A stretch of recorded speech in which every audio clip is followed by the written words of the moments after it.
Dallas, do you want to come on and share your news? Sure. So I've been presented with another opportunity, and with mixed emotions, I will be leaving WU to continue my professional development with Finalists. It's been an absolute pleasure to watch all of you grow and develop your ideas into a business. You guys are all going to be in very good hands with Tara St. Clair. She will serve as your new point of contact at the end of next week. In this presentation, Tara will be providing you with all her contact information. So please reach out to her with any questions. And as always, if you guys ever need anything from me, you're more than welcome to contact me, and I can provide you guys with my personal email for that. Thank you, Dallas. We will miss you. Thank you for your years of service and dedication. But we're very excited for you in this new opportunity. So with that, we will get kicked off with the finalist workshop part 2. So this is your final piece of information before you should start working on that business plan. So as Dallas mentioned, I am your new point of contact. All of my information is here. I will be emailing you. And then also we want to make an announcement that we have a WVU student, Matt Wright, who has volunteered to help you guys with your financials. If you need any assistance, he is getting credit to do so. So if you need any help, if you're struggling, Matt is available, and we will send out his contact information, but it's right here down at the bottom right of your screen. Hey, and Tara, this is Anne. Mm-hmm. I'm also going to be working with him, so we may set up maybe some small group ways that you know, he can work with a few of you in groups, because as we know, this whole business plan competition, it's super competitive, but it's not combative, and we can do some small group stuff to make sure that you're getting your financials. So thanks. Amazing. Thank you, Anne. Appreciate that. Oh, sorry, guys. Let me go back up here.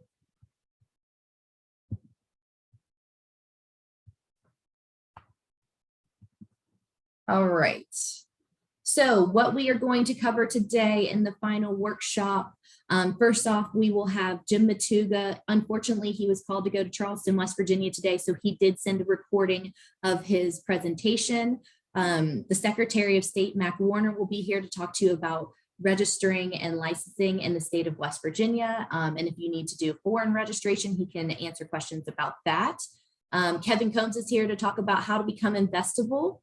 And we have Peyton Ballard here to talk about the pitch. And then we will have Augie Chico to talk about his experience going through the business plan competition a couple of years ago. There's some important information that I wanted to clarify. Your business plan will be due a week before the final presentation, and that will be via Venture Dash. So the same process that you've been going through this entire time. Dallas will send you an invite. Let me be clear. The judges that see your business plan on Venture Dash will sign confidentiality agreements. So you can say whatever you want. But for the final pitch, it will be in front of a live audience. So please do not share any information that is not protected. So if you have proprietary information, I would not share it in your live pitch, but it is protected in your business plan. So again, in your business plan, the judges will see that a week before the final competition. So they will have plenty of time to review that. And they'll probably come with questions ready to go. That is covered by a confidentiality agreement. When you pitch live on April 6th, it will be in front of a big room of people. So if you have proprietary information, you need to don't share that if you haven't filed for your patent. You will also need to sign a media release. We will have a photographer and a videographer there the final day, which is April 6th. So that'll again be through Venture Dash, but you're just agreeing that we can use your picture. Also, when you were on Venture Dash this year, we got you guys t-shirts. So to our team leaders, please make sure you let us know not only your size, so the team leader size, but we also need to know any of your team members' size. So we'll get you shirts on the final day of competition. Dallas, did I miss anything on that? No, just do a quick touch on the agreements on Venture Dash. So you guys will have, the way that I'm going to set it up is you guys will agree to the terms and conditions. And then you guys are also going to be sending me a URL link, whether it be to a Google Doc or an Outlook doc, something to where we can save that and have that going forward for future years. So just be on the lookout for that. And if you guys have any questions, feel free to reach out to Tara. Perfect. Thanks, Dallas. You're welcome. Okay, so the final competition is Wednesday, April 6th, and this is during Bridging Innovation Week. So Bridging Innovation is a week-long event of competitions and conferences bringing entrepreneurs, entrepreneur resource providers, investors together all across the state of West Virginia, and we're all coming to Charleston that week. So just so you know, you are more than welcome to attend any of the week's events. If you just let me know what you would like to attend, I can get you into the Entrepreneurship Ecosystem Conference for free, which is on Tuesday. University of Charleston on Monday will be having a competition. On Thursday, we will have Youth Entrepreneurship and Action Day. That will be 200 middle school and high school students coming to the Capitol to learn about entrepreneurship. We'll also have a veteran event on Thursday night. And then Friday, there will be another conference. It's called Trans Tech.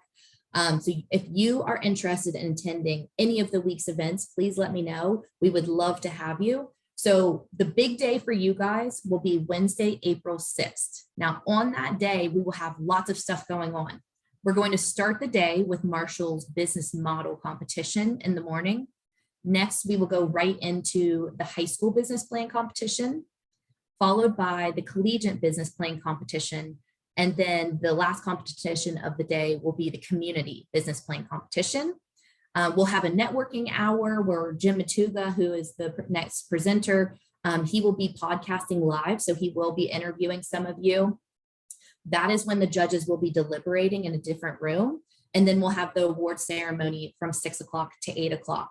If you would like to have friends and family come to this event, Dallas will be sending out the registration for that. And then I did want to mention on Tuesday, so if you want to come a day before, I will be in the Capitol. I will be there if you want to do practice presentations or if you're just curious to see the room. I'll be there all day for the Entrepreneurship Ecosystem Conference, and then I will stay from 5 to 7. So I will send an email out with a reminder, but if you would like to come and do a practice run through the night before, or if you just want to see the room and walk up on stage, you're more than welcome to do that.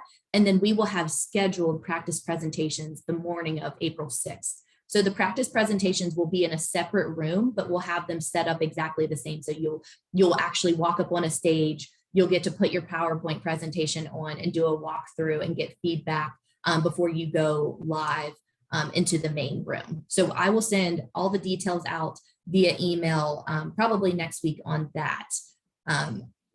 Do we have any questions at this point about the final presentations or how the week will work? I just had one question on registration. Mhm. I saw we already have a registration link that was sent out, I think, when finalists were first announced, and I was curious if that should be the same registration link for any of our guests that they should use, or if they should be on the lookout for maybe a separate link that will be sent later. Was that link for Eventbrite or was it for Venture Dash? Eventbrite. Eventbrite, it is the same link. Yes. Okay, So great. your friends and family can use that same Eventbrite link. Venture Dash is only for finalists. Got it. Thank you. Perfect. And Thank you. that Venture Dash link will be sent out by next Friday. So I'll start inviting you guys to join the Venture Dash and start submitting your guys' business plans to that. Excellent. Thank you, Dallas. Okay. So who you are going to hear from today? So first off, we're going to kick it off on marketing with Jim Matuga. As I mentioned, the Secretary of State, Mac Warner, will be here after that. Kevin is already here with Country Roads Angel Network. He'll be talking to you about how to become investable. Peyton is after that. He's also with Country Roads Angel Network, and he'll be talking to you about how to pitch. And then we have Aki Chico he actually won the business plan competition a couple of years ago. So Dallas, I'm going to stop sharing my screen and let you share Jim's video. We have a question. When do we do the final presentation? Who all is in the room with us? Are we in front of everyone? Or are we just in front of the judges? You will be in front of everyone. I have not put out the finalized schedule, but the room holds about 200 people. And we are just going to go back to back. It'll be in alphabetical order, but you'll be in front of everyone in that room. So again, proprietary information can go in your business plan. That is protected. The judges will sign confidentiality agreements, and those business plans are due a week before the competition. And then when you pitch, you're pitching for what you need, and you are pitching in front of a room full of people, and you will have 5 minutes to pitch. Any other questions on that? Okay, all right, well, we will go ahead and get Jim's video started then. Well, good morning, everyone. My name is Jim Matuga. I'm the president of Interaction Media, an advertising and marketing agency here in Morgantown, West Virginia. And I just want to thank Tara St. Clair for inviting me to be a workshop panelist today. I want to also congratulate each and every one of you on being a finalist for the business plan competition. I know the work that goes into this, the labor and it's a labor of love, and you guys have great ideas and you're bringing them to market. And I think this business plan competition is an excellent thing, and I was thrilled to be a part of it last year, and I'm absolutely honored to be a part of this event this year as well. Our topic for today is your brand will succeed when you simplify, clarify, and amplify your marketing messages. And I hope to shed a little bit of light on how to do just that: simplify, clarify, and amplify your message. And it's all about story. And we're going to talk a lot about story this morning. So I really am looking forward to digging in. But before we do that, I wanted to mention a little bit about myself and my company, just so you know the background that we have and where we're coming from an experience standpoint and expertise. I started my company here in Morgantown in 2011, so we're in our 11th year. We're based here in Morgantown, but we have offices in Clarksburg, West Virginia, and Oakland, Maryland. As I mentioned, we're an advertising and marketing agency, and the two are kind of separate, but they're joined at the hip as well, the marketing and advertising. We'll kind of talk a little bit about that as we go through our presentation. I take a lot of pride in my team. We have a great team here at Interaction Media, and produced many Telly Awards over the years for video production and storytelling. We're also a HubSpot Gold certified marketing agency, the only one in West Virginia.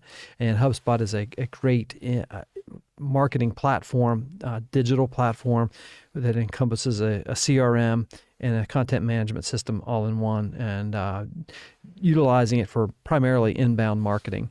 And we also have a formal partnership with West Virginia News in the WV News distribution network at wvnews.com.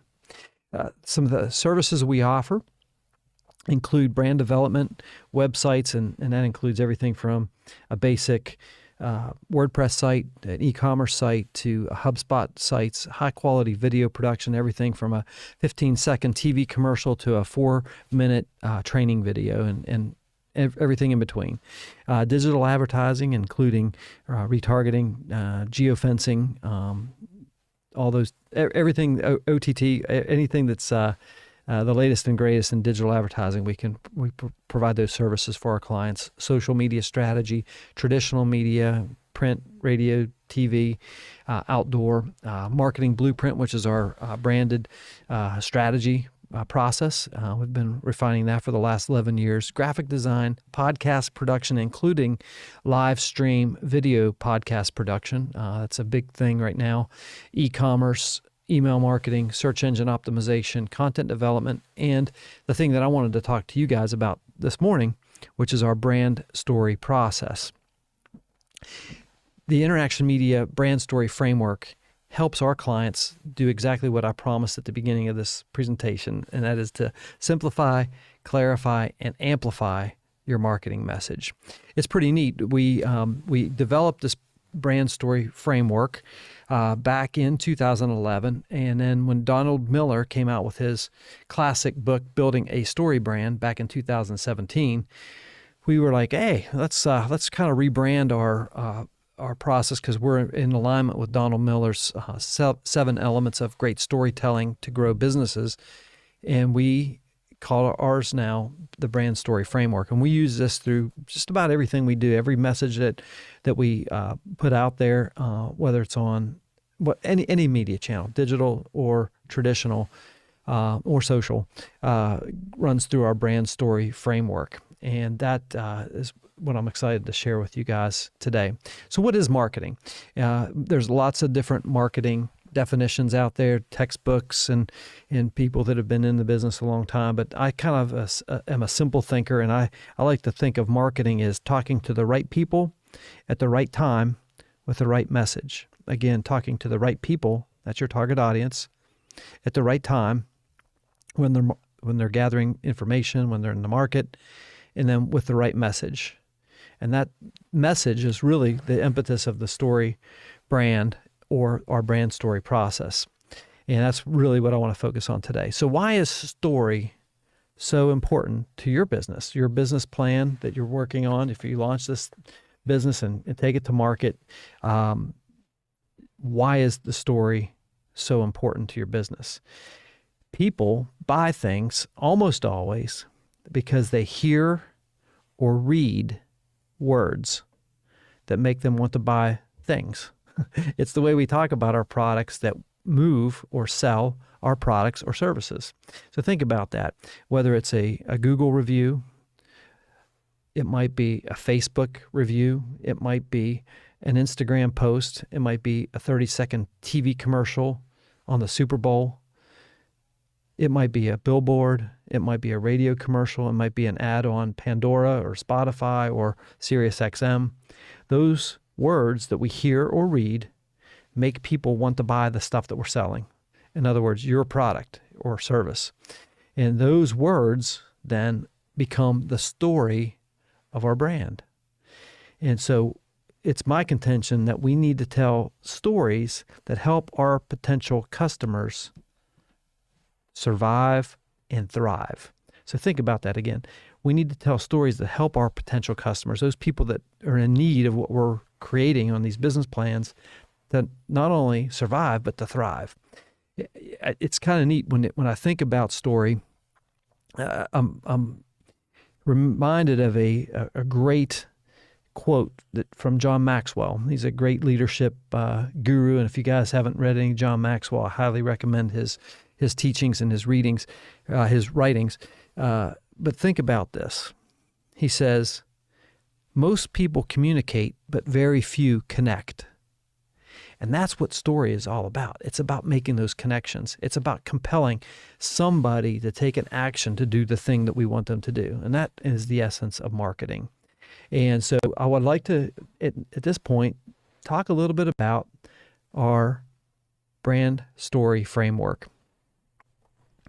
So our process consists of 8 different steps. Step 1 is this: the customer is the hero of the story, not you, not your brand.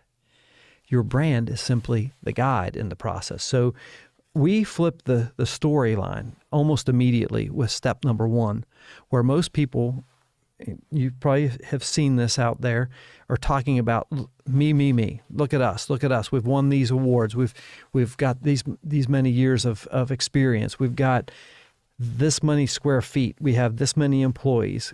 We're the greatest. But what really needs to happen is you need to flip the narrative from the customer's perspective. What the customer is asking, your customer is asking, is, what's in it for me?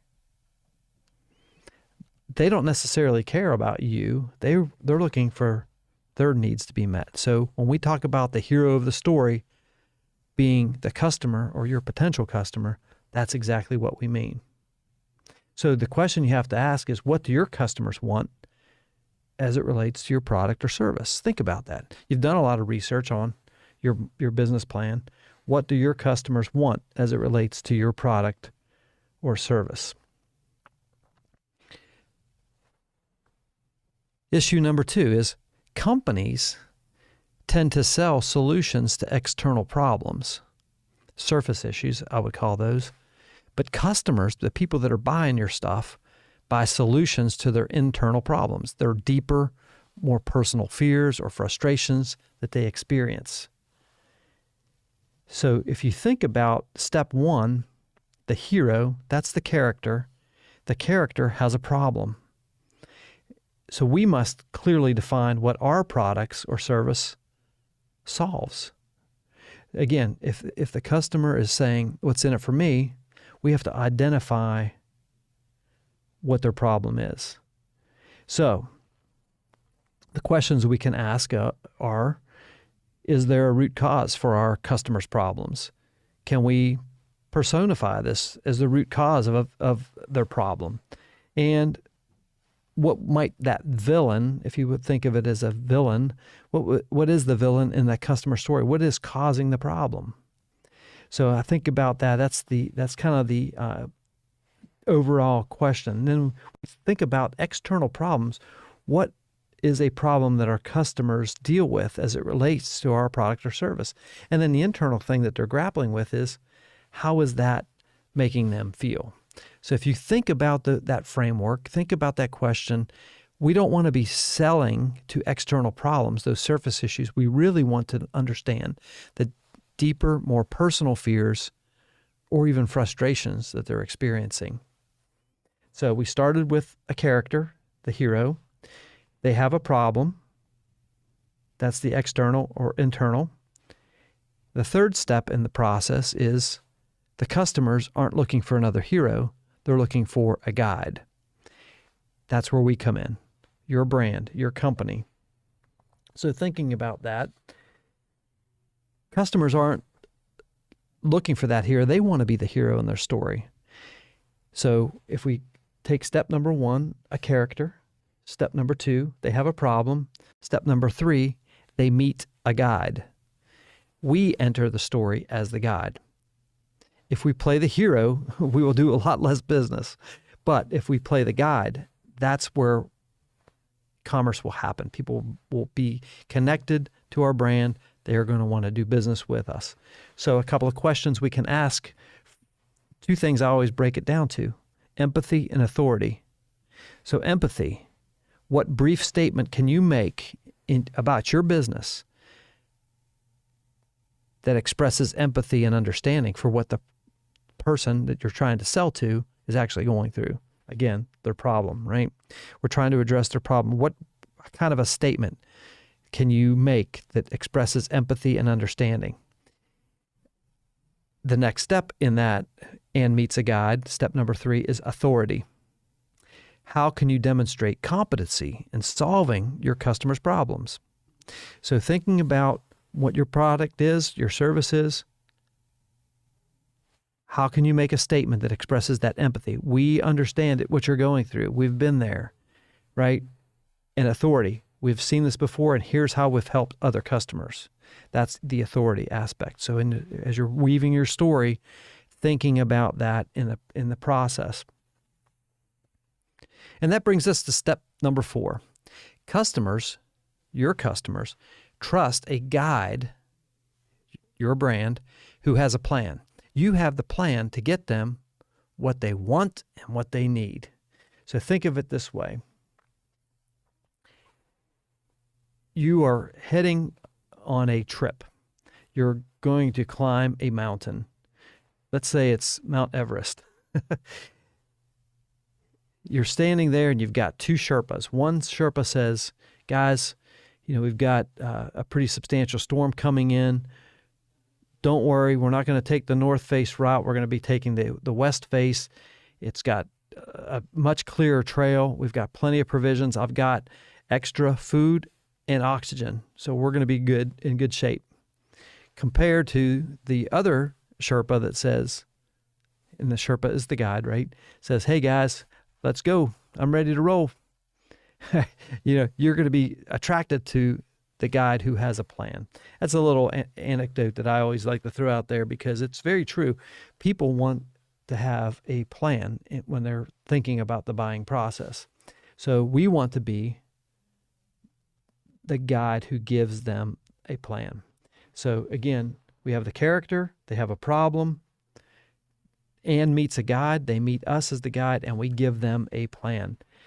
So the process looks like this.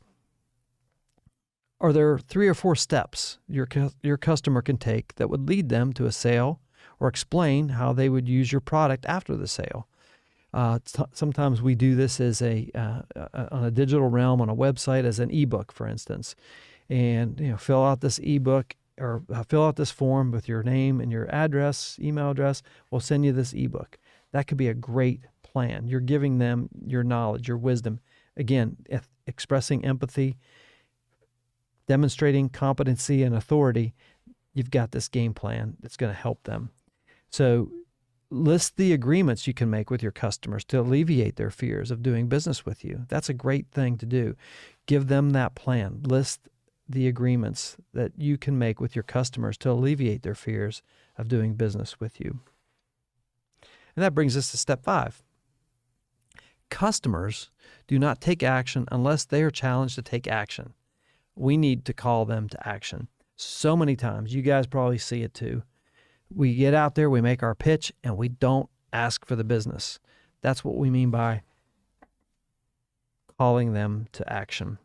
So, how do we do that? How do we make those calls to action? On a website, that's very easy. On a traditional media like a TV spot, it could be listing a website or a promo code, but we have to call them into action. On the digital platform like a website with e-commerce, it's very, very easy to do. Now, I would argue that there are a couple of types of transactions, calls to actions that we want. One would be a transitional transaction, and a transitional would be something like, you're not ready to buy. We understand that, but here's some free information to help you on your buyer's journey.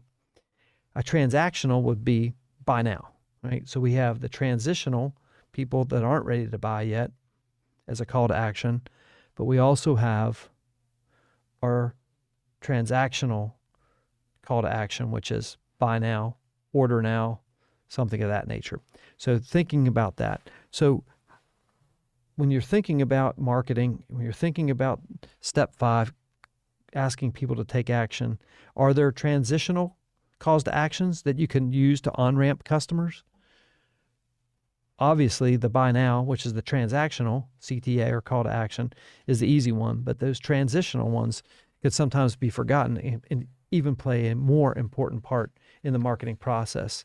So kind of recap again, we have a character, they have a problem, they meet a guide, we give them a plan, we call them into action. And that kind of wraps up step number 6 in the process. We got a couple more left.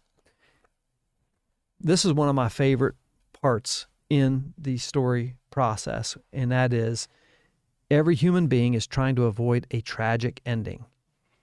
Our job is to show them how to do just that. How do we help them, your potential customers or clients, how do we help them avoid failure? So a question we can ask is, what negative consequences will your customers experience if they don't use your brand, your product, your service? What negative consequences will they face? What will they experience? What will that look like? And then thinking about that, how do we frame that as part of the story? And so each of your businesses is going to be different. That is, to me, is like an essential part. Just remember that every human being is trying to avoid a tragic ending. Show them how to do just that. Step number 7.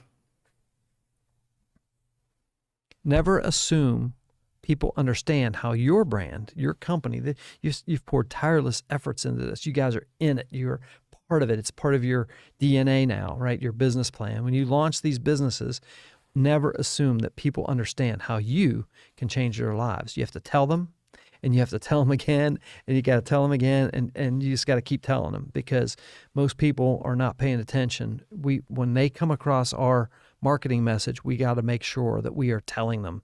Don't assume that they understand what you do or how your product works or how your service works, and don't be offended by that. We just got to keep telling them and tell them again and tell them again and tell them again.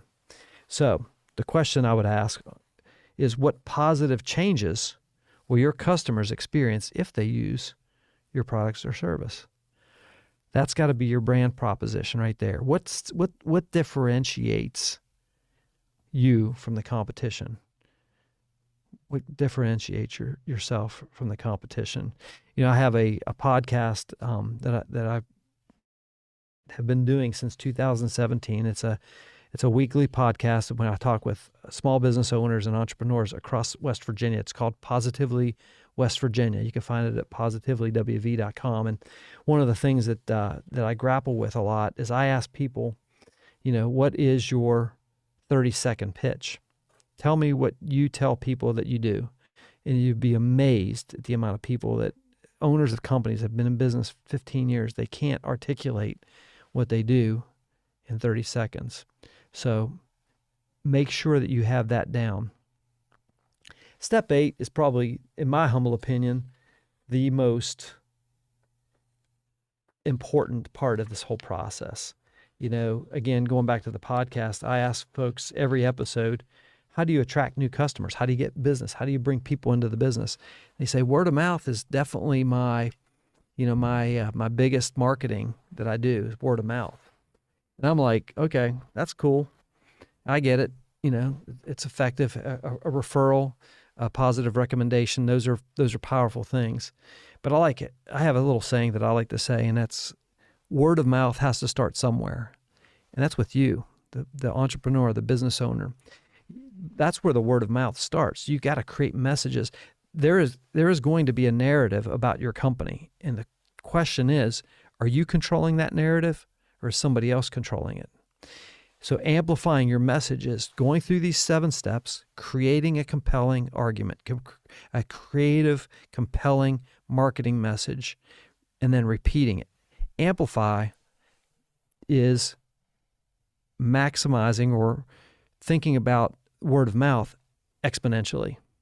Okay, so if you create a word of mouth campaign, it's going to take forever to reach 1,000 people. But if you're doing marketing correctly and you're using different marketing channels, media channels, amplification, turn up the volume on it. Once you get that message dialed in, get it to the people that need to hear it. Again, going back to my original premise of marketing, the definition, talking to the right people at the right time with the right message. Talking to the right people is right here. Amplify your message. Dial in on your target audience. Create the words that we're going to be using through the brand story process. Making sure that we have compelling messages. Test them. Have 2 or 3 things out there. See what's working. Run metrics. Run analytics on it. Understand which digital pay-per-click ads are working. Targeted campaigns, retargeting campaigns are working for you, and just keep doing more of that. That's the way you're going to build these businesses and these brands. Amplification is turning up the volume, making sure that you are getting to the right people. So as we think about the brand story process, I want to give you guys a couple of takeaways, and we're going to play a video here in a minute, and I want you guys to see how this how this plays out in action. We're going to take the first 7 steps, especially the brand story process, and I'm going to show you how this video personifies this process by creating a central figure, the hero of the story. We're going to walk you through all 7 steps, from understanding their internal fear and personal frustrations they were experiencing. We're going to be talking about the guide that enters the story. You're going to see how customers in this case, it's a healthcare facility in West Virginia with multiple locations, how the customer trusted a guide who had a plan. They were challenged to take action, and they did not fail in their attempt. You'll see what I'm talking about here in a minute. In other words, they didn't want to have a tragic ending to their story. They were victorious in their story. And then finally, we will be able to see how this brand was able to change the lives of people. And that's really what it's about. It's about creating a compelling message that connects with people, not just communicates, but connects. Remember what I talked about John Maxwell. So in your marketing, a couple of takeaways before we watch this video. I would encourage you to inspire meaningful action in your marketing. Simplify your marketing message. That's going to help you make more money. And as you simplify the process, you'll refine it and just keep repeating it. And don't forget to amplify the message. Now, we're going to go ahead and watch the video, and when we return, I'll wrap up.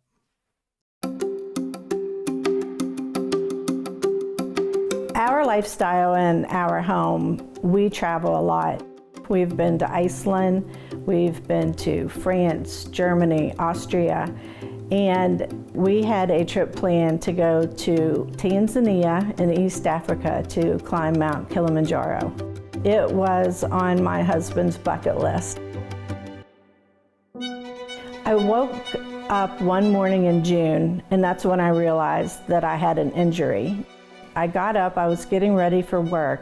I could not move my right arm without excruciating pain. My shoulder hurt, it went down through my whole right side. Going to bed that night was just excruciating. So the next morning when I woke up is when I decided to call the doctor and find out what was going on. I had an MRI, and that revealed that I had a right C8 impingement from a disc protrusion. And I was nervous. I had this trip coming up that we were going to East Africa. You know, thoughts just going through my mind like, I'm not going to be able to do this with my family. The first thing was to go to physical therapy and see if that did indeed help. If it didn't, then a cortisone shot may have been in my future, and or surgery. And just the thought of having surgery on my cervical spine frightened me.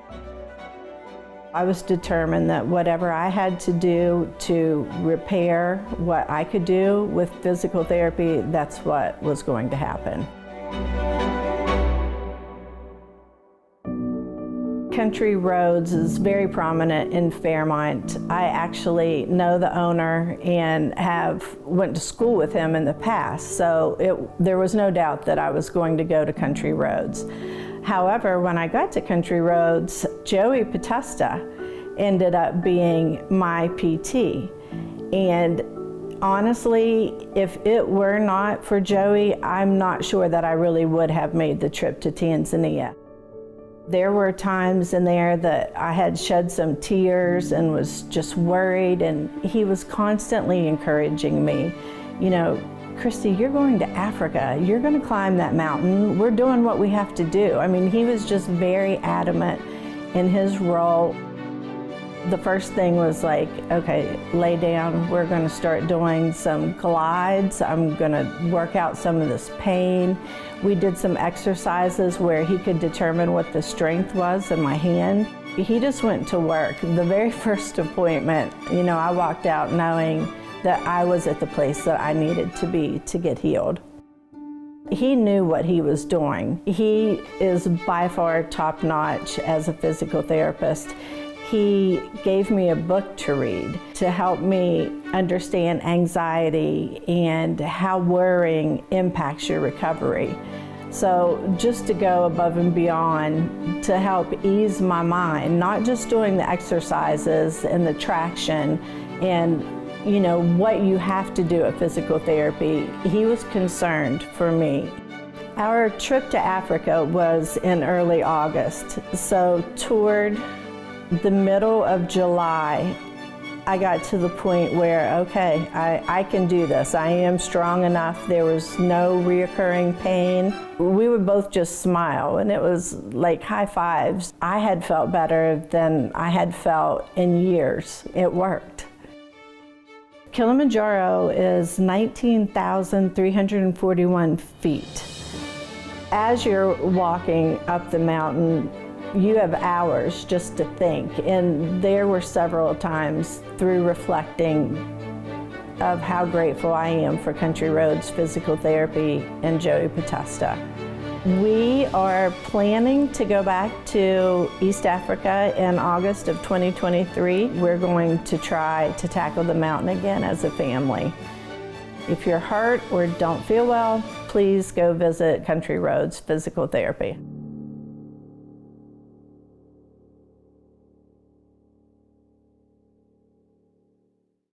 And you can see that's just a wonderful example of a brand story process in action. My team here at Interaction Media did a great job. That's a client called Country Roads Physical Therapy, obviously. And in that, I hope that you were able to see that we went through the 7 steps, especially. Step 8 is the amplification, but the first 7 steps, a character, number 1. 2, has a problem. 3, meets a guide. 4, who gives them a plan. 5, calls them into action.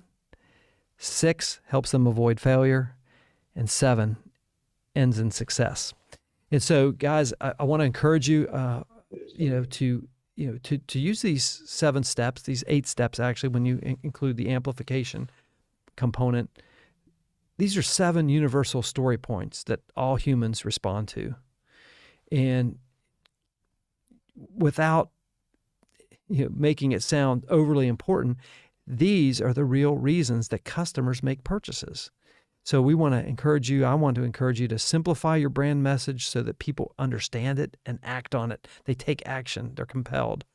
And how really to create the most effective messaging, not only for your website, but for your brochures, your social media, your traditional media like TV and radio, informative videos, and even when you're conveying your message internally to your team. It helps you to really define that. Spend some time developing your brand story. I want to encourage you guys. I think that, again, it's been an honor to share some of my thoughts with you guys. I am going to share my information here. Again, my name is Jim Matuga. I'm the president of Interaction Media. My email is on the at the bottom of that slide. Send me an email if you guys have questions. I regret that I was not able to be there in person with you guys today, but send me any questions you might have. Come over and visit us at our office here in Morgantown. I'd love to show you around. And again, thank you so much for the opportunity, and I wish you guys the best of luck. And hopefully, once you launch these businesses, we'll have you on the Positively West Virginia podcast to share your entrepreneurial journey. Again, thanks again.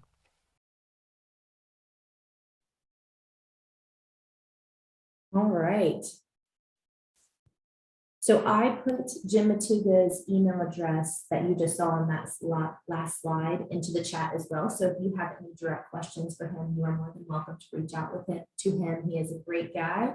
I did see that the Secretary of State did join a couple of minutes early. So Mr. Secretary, if you are there, we will get going a couple minutes early, but hi. Yes, can you hear me? Yes, I can hear you. Thank you for joining us today. So everyone, Secretary of State Mac Warner is here joining us. And Mr. Secretary, you should be able to share your screen. I believe you had a couple of slides, and I will turn it over to you. Okay, well, thank you so much. It's great to be with everybody today. And I'm going to give you just a quick overview of the Secretary of State's office, but I'd like to encourage any questions or discussion that you have either along the way or at the end of the presentation. So I'll just give you a quick background about me, and that is graduate of the military academy, spent a career in the Army, and then 5 years with the State Department over in Afghanistan. Pictured there is my daughter when she was over there. I also had a son that served there. And I mention that because from the military and then also with the State Department, a great deal of organizational skills, as you might imagine, the way you handle staffing issues, take as a leader to give direction, but then to get out of the way, get good people around you. That's always a great message and advice to follow. If you surround yourself with good people, and in fact, you can't be an expert in all the different areas. In fact, I'm a lawyer, but I don't try to make legal decisions here inside the office. I have a general counsel, Dee Kersey, who I rely on for that. I have experts in the elections arena. We'll go through the different areas, business and licensing, and then the secretarial duties. So that's what I bring that skill set into the Secretary of State's office. And it starts with, at the very beginning, you'll see later in here, a mission statement. Everything in the military starts with a mission statement. So I just share that with you to give you a little bit of feel for who I am and the experience that I bring into the office. I mentioned the military family because, as you'll see when we start talking about elections, I've used the frustrations that each of us have had as we've been deployed across the globe. And right now I have one deployed to the Middle East. The frustrations we've had in voting. We talk about the right to vote, but there's no good for a right to vote if you don't have the opportunity to vote. So I'll discuss a little bit later what that frustration has caused me to do inside the Secretary of State's office that has caused West Virginia to become a leader across the nation with regards to the opportunities to vote. The duties of the office. I have three main duties, and it's one of the reasons why I love the job so much, is because every day brings a different set of challenges in different areas of state government. The thing most people think of when they think of the Secretary of State is the elections office, and I am the chief elections official for the state. But I don't run the elections. The county clerks do. We have 55 county clerks across West Virginia, and they really are the ones who run the elections. Where I come in and my office comes in is with, say, new legislation or new rules that apply, or the COVID experience of 2020, where we had to make adjustments and work with the governor and the attorney general to make sure that elections run smoothly. That's where I come in, but then we pass that guidance and training on to the clerks, and then they actually run the elections. West Virginia was recognized across the nation as in the top 10, maybe even the top 5 with voter confidence in that 2020 election.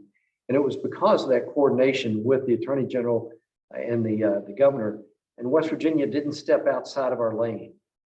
We stayed within the law. We had some changes, but they all stayed within the rule of law, whereas other states made some decisions that I would say moved from the irregular position into perhaps in the impropriety. If they step outside the state law, and that's what you may have seen in Pennsylvania, Arizona, Wisconsin, Michigan, Georgia, those were the states that we hear so many problems with. And I think that was due to people stepping outside the lane. And by way of example, anything from drop boxes to ballot harvesting to no ID to sending ballots out that weren't requested, those sorts of issues are where I think we step outside the lines of and into the improprieties. But West Virginia didn't do that. High degree of confidence from both parties, both Democrats and Republicans, high confidence in the way we do business.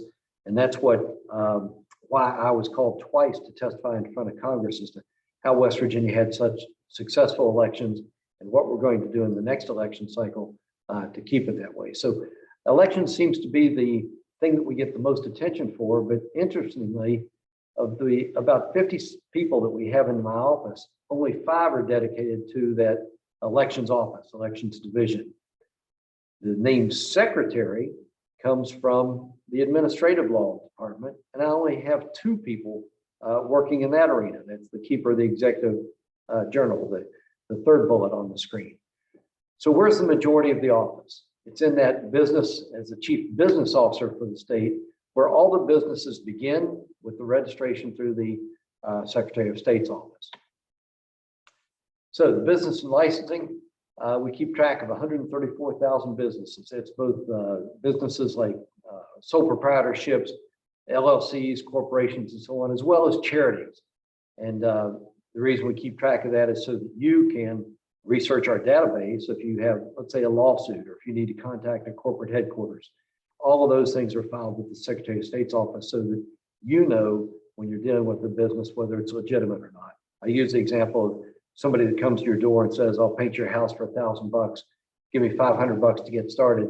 If you shell out that $500, they may get in their vehicle and take off, go back over to Kentucky or Ohio or elsewhere, and you never hear from them again. You've just been scammed. Well, what should you do? Before you hand over any money or write a check, you got to go and get on your computer, search our database, and make sure it's a legitimate business, properly registered inside the state, and so on. So that's the reason for the keeping track of so many businesses. We have the business One Stop in West Virginia, leading the nation, the first in the nation that had 4 state agencies in one location, where it makes it easy for you to register your business. We've now added a 5th, the Small Business Development Center. And so in one location, free parking, no security, you simply go in and start your business. We also have business hubs in Martinsburg and Clarksburg. So we've reached out to these growing areas, the north central part of the state, and then out in the eastern panhandle. We know are places where the not only the number of the population is growing, but the economy is growing. And that's why we open up those business hubs as well. We are leveraging technology, and that has a number of effects. One, it makes it easier, customer related, customer oriented. We always want to work to improve customer service. So that's one reason. But also that leveraging technology has allowed me to reduce the number of people in the office. We started with an authorization of 64. It's now down to 52, and I've filled 47 of those slots. And what that enables us to do is we're doing more with less. Using technology, the online services, the online registration, that sort of thing, it enables us to increase the salaries of the people that we do have here, but reduce the number of overall people, thereby saving the state money, which is what you would do as you start a business. You're going to make it as streamlined and as efficient as you possibly can. So we're running state government like you would run a business. Again, West Virginia is leading the nation with this business One Stop. We have a number of states that are talking to us about how we did it, the process, and how it's working out for us. We've achieved the one-stop location, physical location, and we're working on the interconnectivity of our computer systems with those agencies as well as the phone systems.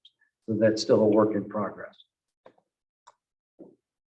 The divisions that are working with us are the tax department, which is huge, workforce and labor, and then that small business development center. This is a picture of the building just a block away from the Capitol where it's currently located.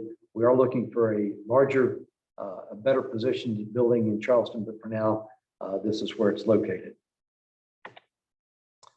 Our mission is simple: enhance commerce. As the chief business officer, we simply want to make it easy to start a business, to grow your business. If you're a veteran or somebody under the age of 30, you can start it for free. Excuse me. You can start it for free. And again, that customer orientation is what we want to do more than anything else. And so I've taken the initial SOS from meaning Secretary of State to a moniker of see it, own it, solve it. So I'm going to give you an example of that here now. Do we have a video for, is that coming? Okay, I'll show you that video in just a minute.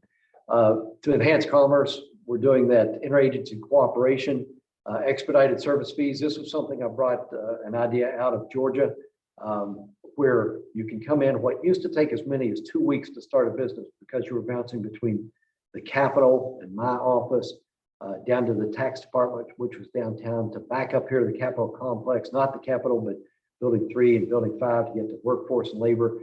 It was a rather convoluted system, and I apologize, I knocked my mouse on the floor there. Let me get back if I can.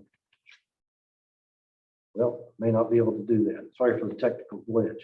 Let's see if this will play. All right, I've got my expert here working on it, so bear with me for a second. All right, so back to the expedited service fees. We can now start a business in as little as 1 hour. 1 hour expedited service fees. Again, I pulled this concept from Georgia, took it to our legislature. They passed it for us. And so you can come in and either have a 24-hour service, a 2-hour service, or even a 1 hour service. Many of you have heard of Nucor, large steel manufacturing business that's coming to West Virginia.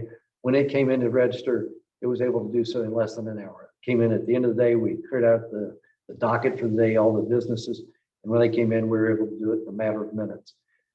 So if you need your business started in a hurry, come to the One Stop and you can do it there. If you're not in a hurry, or if you want to do it at home, we have a business wizard. And that is where you can get online and ask your questions. Do you want to be a sole proprietorship? What's the difference between that and an LLC or a corporation? In fact, I was just talking with a group this morning, and a man came up to me and said he used it just last week. He was thrilled with it. It was easy to use. And it's not to take the place of a lawyer, but it discusses those different ways that you can start a business. And then when you go in to get the actual legal advice, you say, I think using the Secretary of State's business wizard, I think I want to start an LLC. Would you verify that for me? And may save you that lawyer's time of explaining to you the difference between a corporation, a sole proprietorship, LLC, and so on. So we're doing more with less. I've talked to you about the employees. We're cross-training our people so that if someone is out with COVID or whatever, there's somebody else who slips right into the to that position. And then again, I think our people are more happy because they're working harder, but they're getting compensated for it. We're doing more with less. So here's back to from Secretary of State to a see it, own it, solve it situation.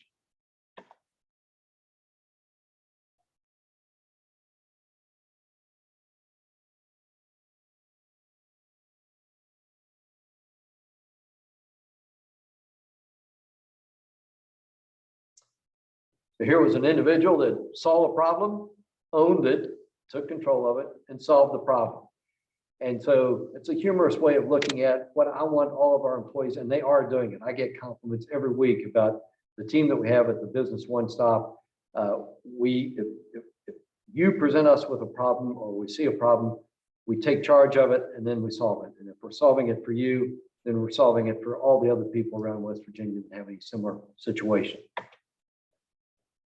Quickly to elections, everybody knows that the 2022 or the 2020 election was quite controversial, as was the 2016. 2016, Hillary Clinton said the election was stolen. 2020, Donald Trump said it was stolen. So it's not a particular to one party or another. It's an election process that we need to resolve here in West Virginia.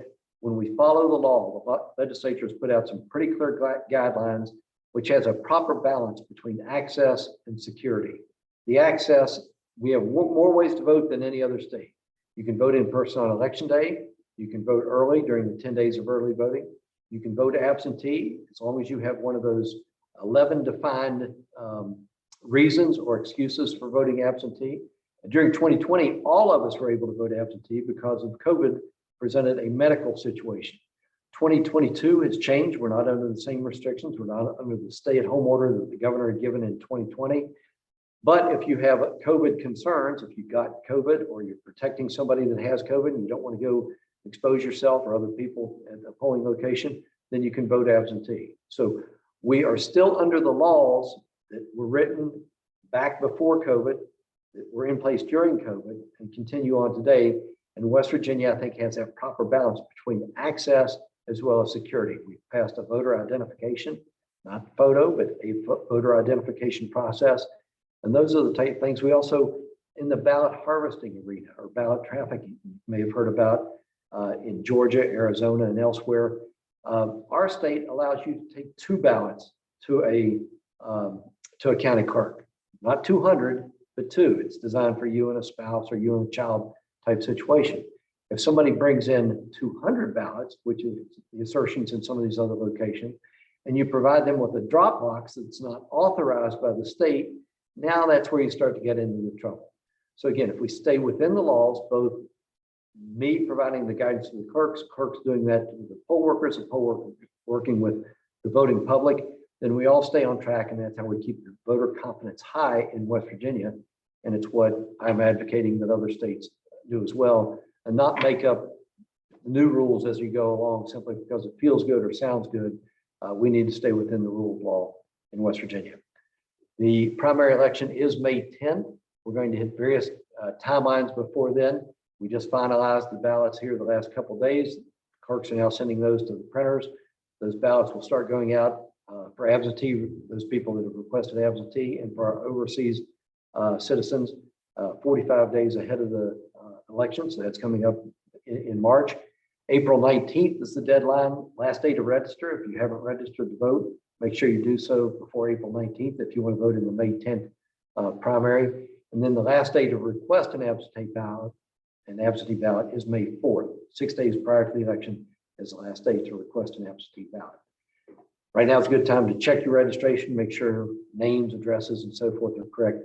Keep in mind, there were a number of fluid situations in West Virginia. We lost one congressman, so that we had to the legislature drew those district lines between the first and second district in West Virginia. We have single member districts now for our House of Delegates, so that's more line drawing. It's just a good chance or a good opportunity to check your registration, and then the clerks will be sending people cards or notifying you if your voting locations or your precincts changed.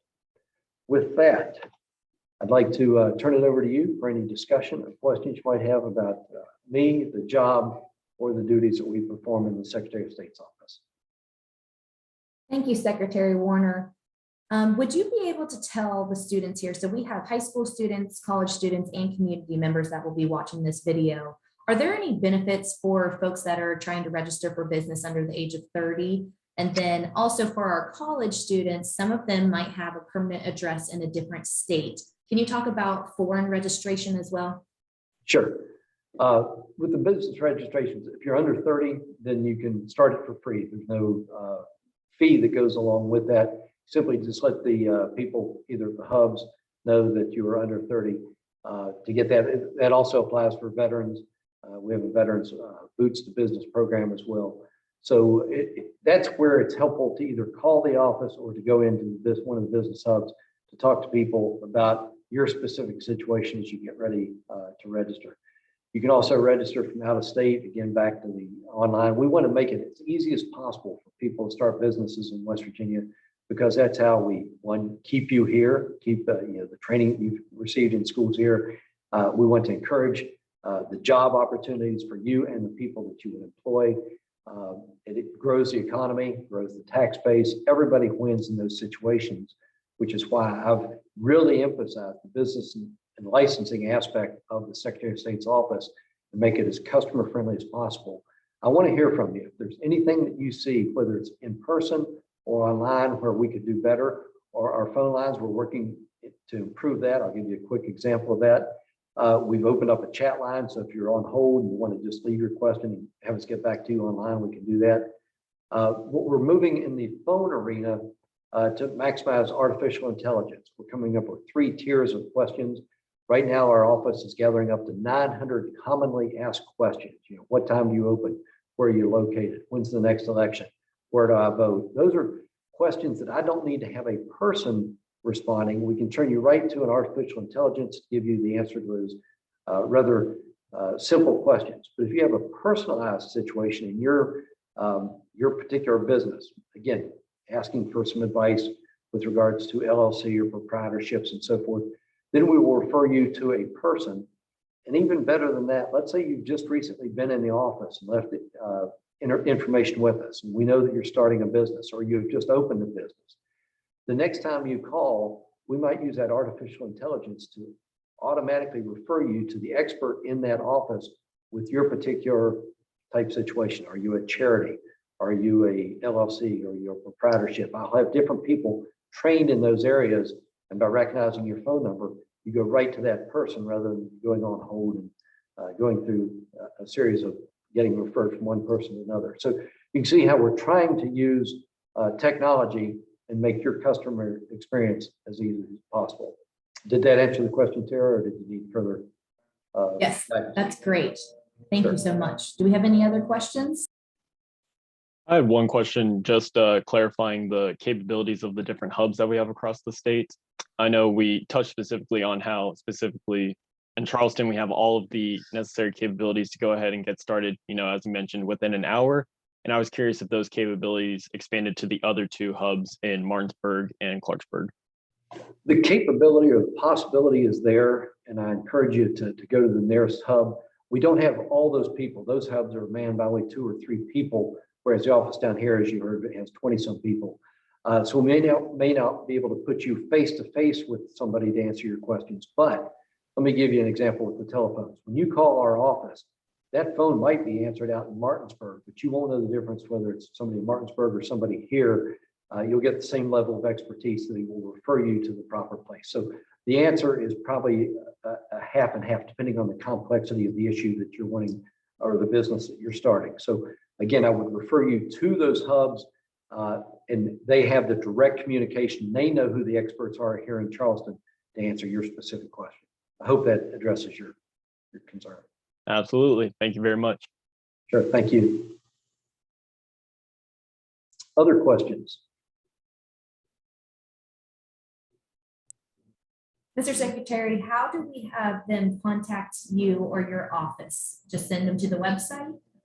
Yes, wvsos.gov. We have 558-8000 and 558-6000. The 8,000 goes to our business and licensing center. The 6,000 comes here to my office.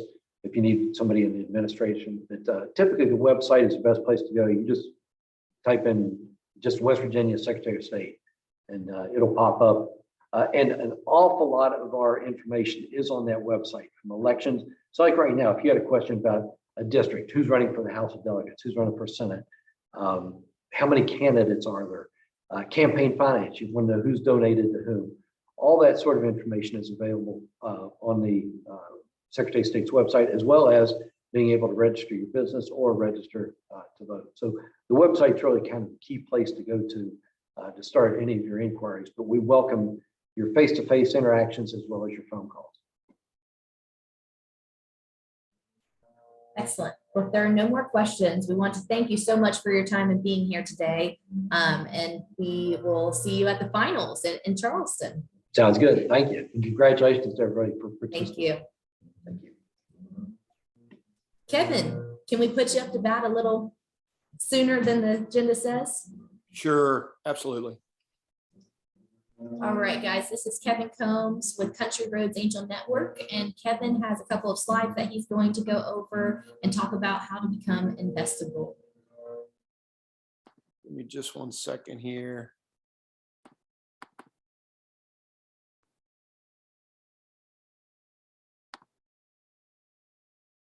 Is that up? Yeah. Great. You're good to go. Cool. Just bear with me 1 second here. All right. So usually not my style. I prefer just to engage. So I'm going to put these slides up and kind of go through them. But then if everybody's comfortable with it, once we kind of talk through these, let's go back and take questions and discuss anything. On the other side of that, if you want to stop me while I'm going through, I'm really easy going about this, okay? So Country Roads Angel Network is a angel group that came about 24 months or so ago. We spill out of the New River Gorge Regional Development Group and the Hive in Southern West Virginia. And the concept of Country Roads Angel Network was to put an angel group in West Virginia to fill a void that was there in the capital stack for startup companies. So all of you guys, they're in this business plan competition, and I've been really blessed to be involved with this for several years now. Have an opportunity not only just to compete in this competition, but potentially and hopefully start your own companies after. So Country Roads Angel Network will potentially be an entity that you can go to and seek funding from. So let's talk about what it is that we would be looking for. Here, I've got a little lag, so there we go. So I lined it up like this. So what things are investors looking for? And we'll go through these. So team, product market fit, market size, margins, business economics, market timing, data, and be ready before you raise. So let's see if my slide deck will advance. Let's see, let me try it down here.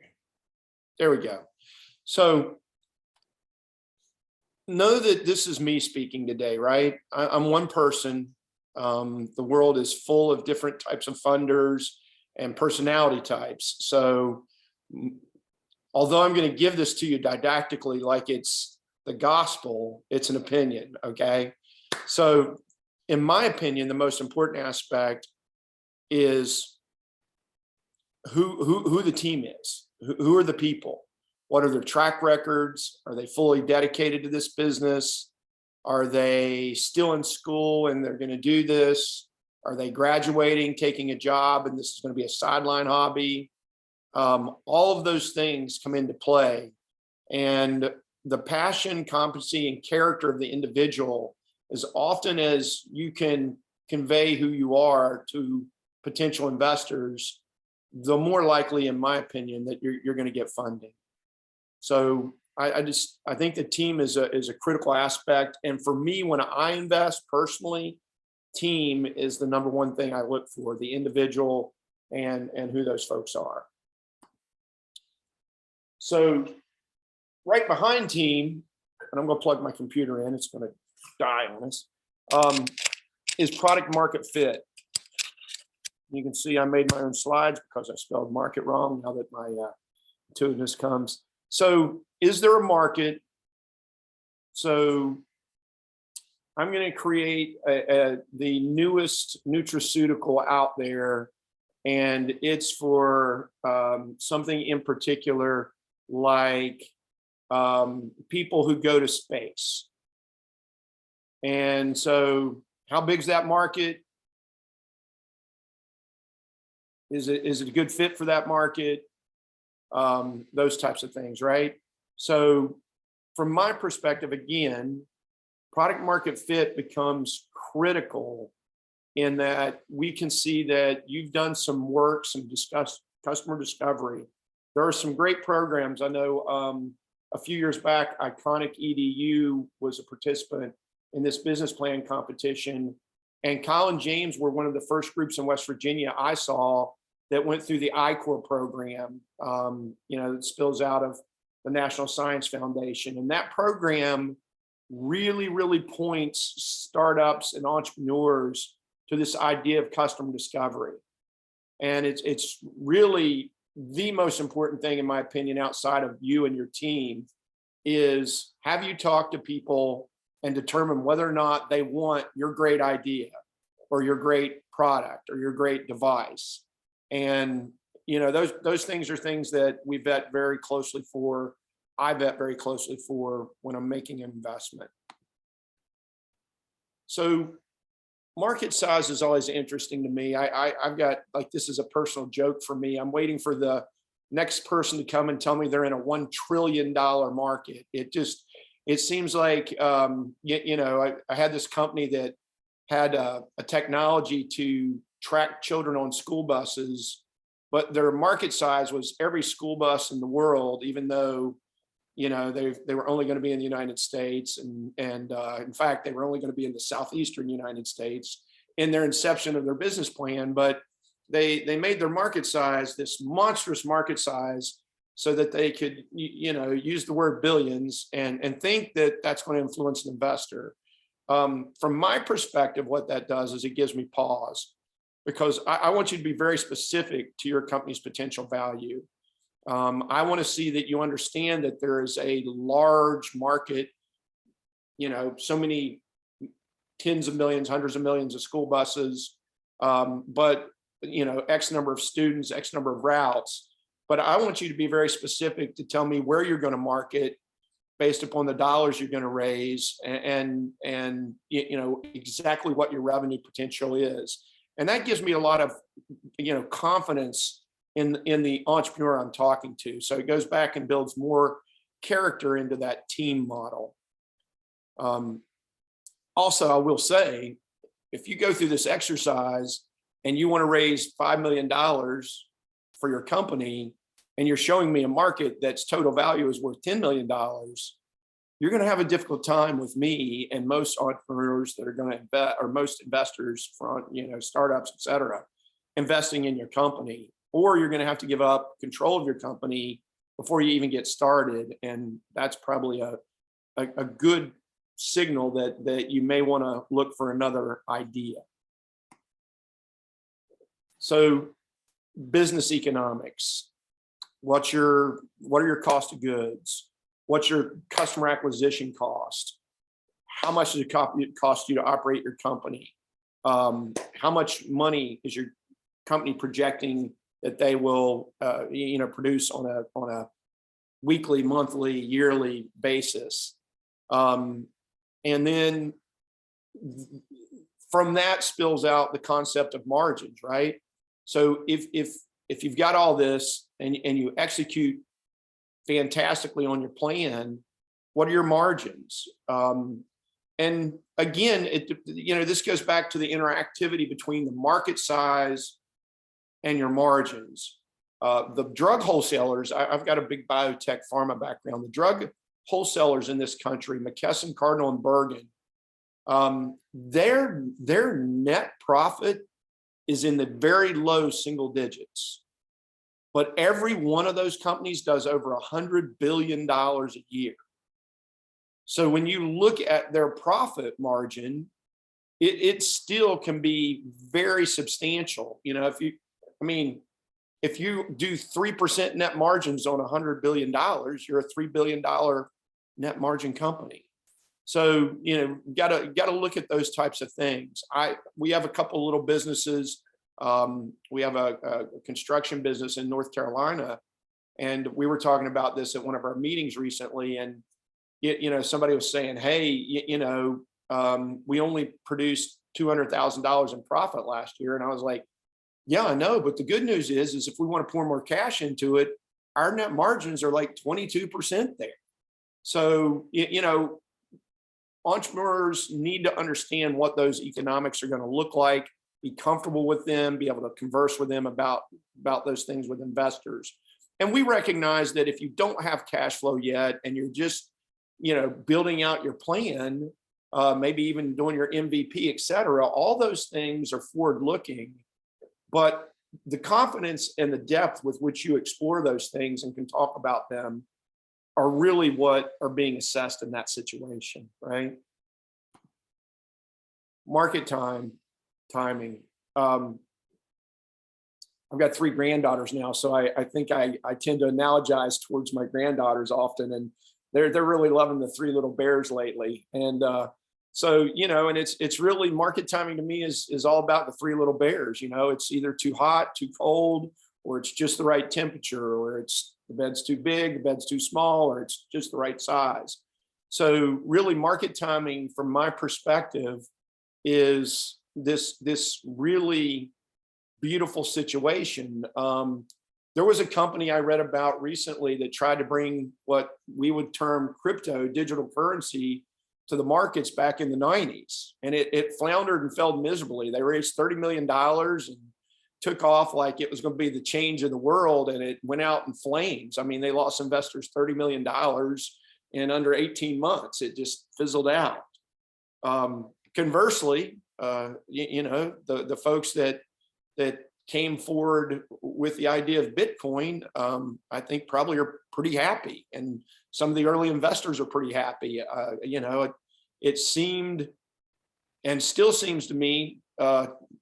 I'm uncertain when the right marketing time is, but what I must say is I probably have missed it, because it seems that at least some of these digital currencies are really here to stay at this juncture.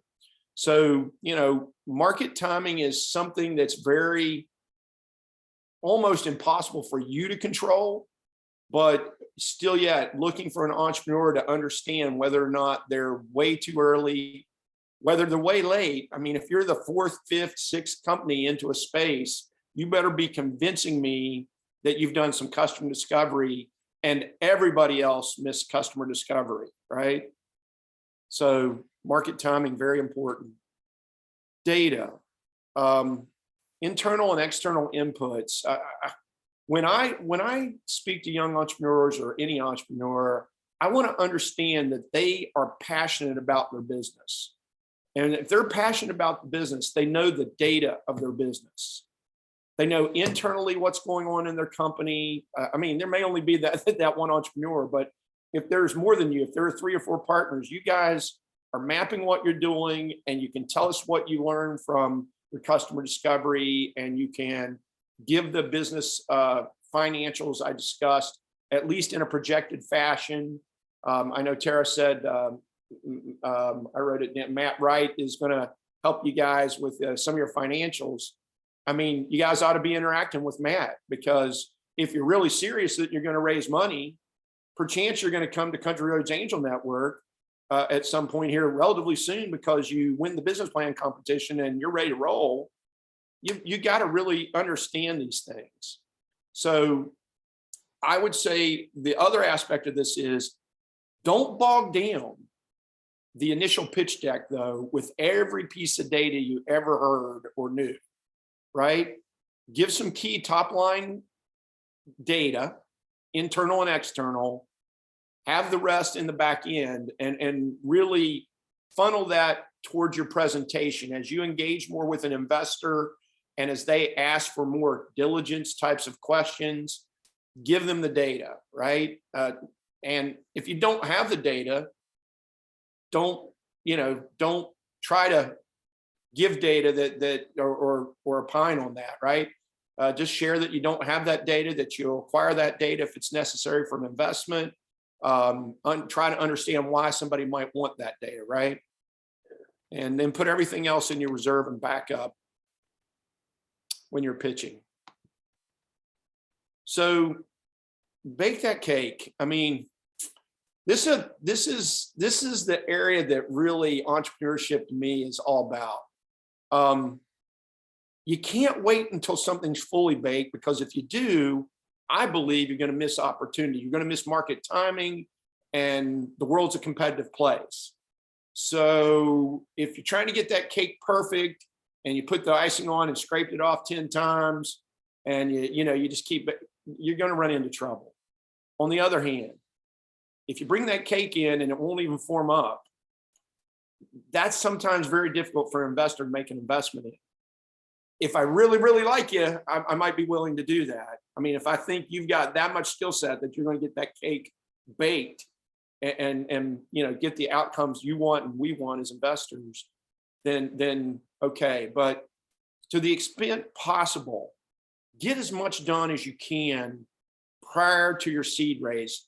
Your family and friends are very forgiving. And when I say that, I mean, it's what that is, right? They're going to overlook some inadequacies because they believe in you. And you have a direct connection to family and friends. As you move out into the investor network, you've got to leave your network and your circle of comfort, and you've got to start sharing and answering questions that become more difficult. So don't wait forever to make that move. It won't be perfect when you go. Acknowledge that the lack of perfection, but give the reasons why it's still going to succeed, right? But be as close as you can. And again, in my opinion, people either want to be entrepreneurs or they don't want to be entrepreneurs. You say entrepreneurs, they either want to be small business owners or they don't want to be small business owners. They want to be large business owners or they don't want to be large business owners. There's a lot that comes with this. I mean, the safety net goes away. Nobody's paying your insurance. Nobody's worried about your college loans. It's all on you. You got to make it happen. When I see that person, I know that person, because I don't hear any of that. All I see in them is the passion for whatever they're doing. And when an investor sees that in an individual, they still need all the other things we've talked about to give them some comfort. But at the end of the day, there's just no way around it as an investor in early stage startups. You're betting on the person. And if I don't think that you really want to be doing what you're doing, or I think at the first sign of a challenge that there's going to be no persistence or tenacity, grit's the big term, or it was here in the MBA world recently. So I assume that's still true.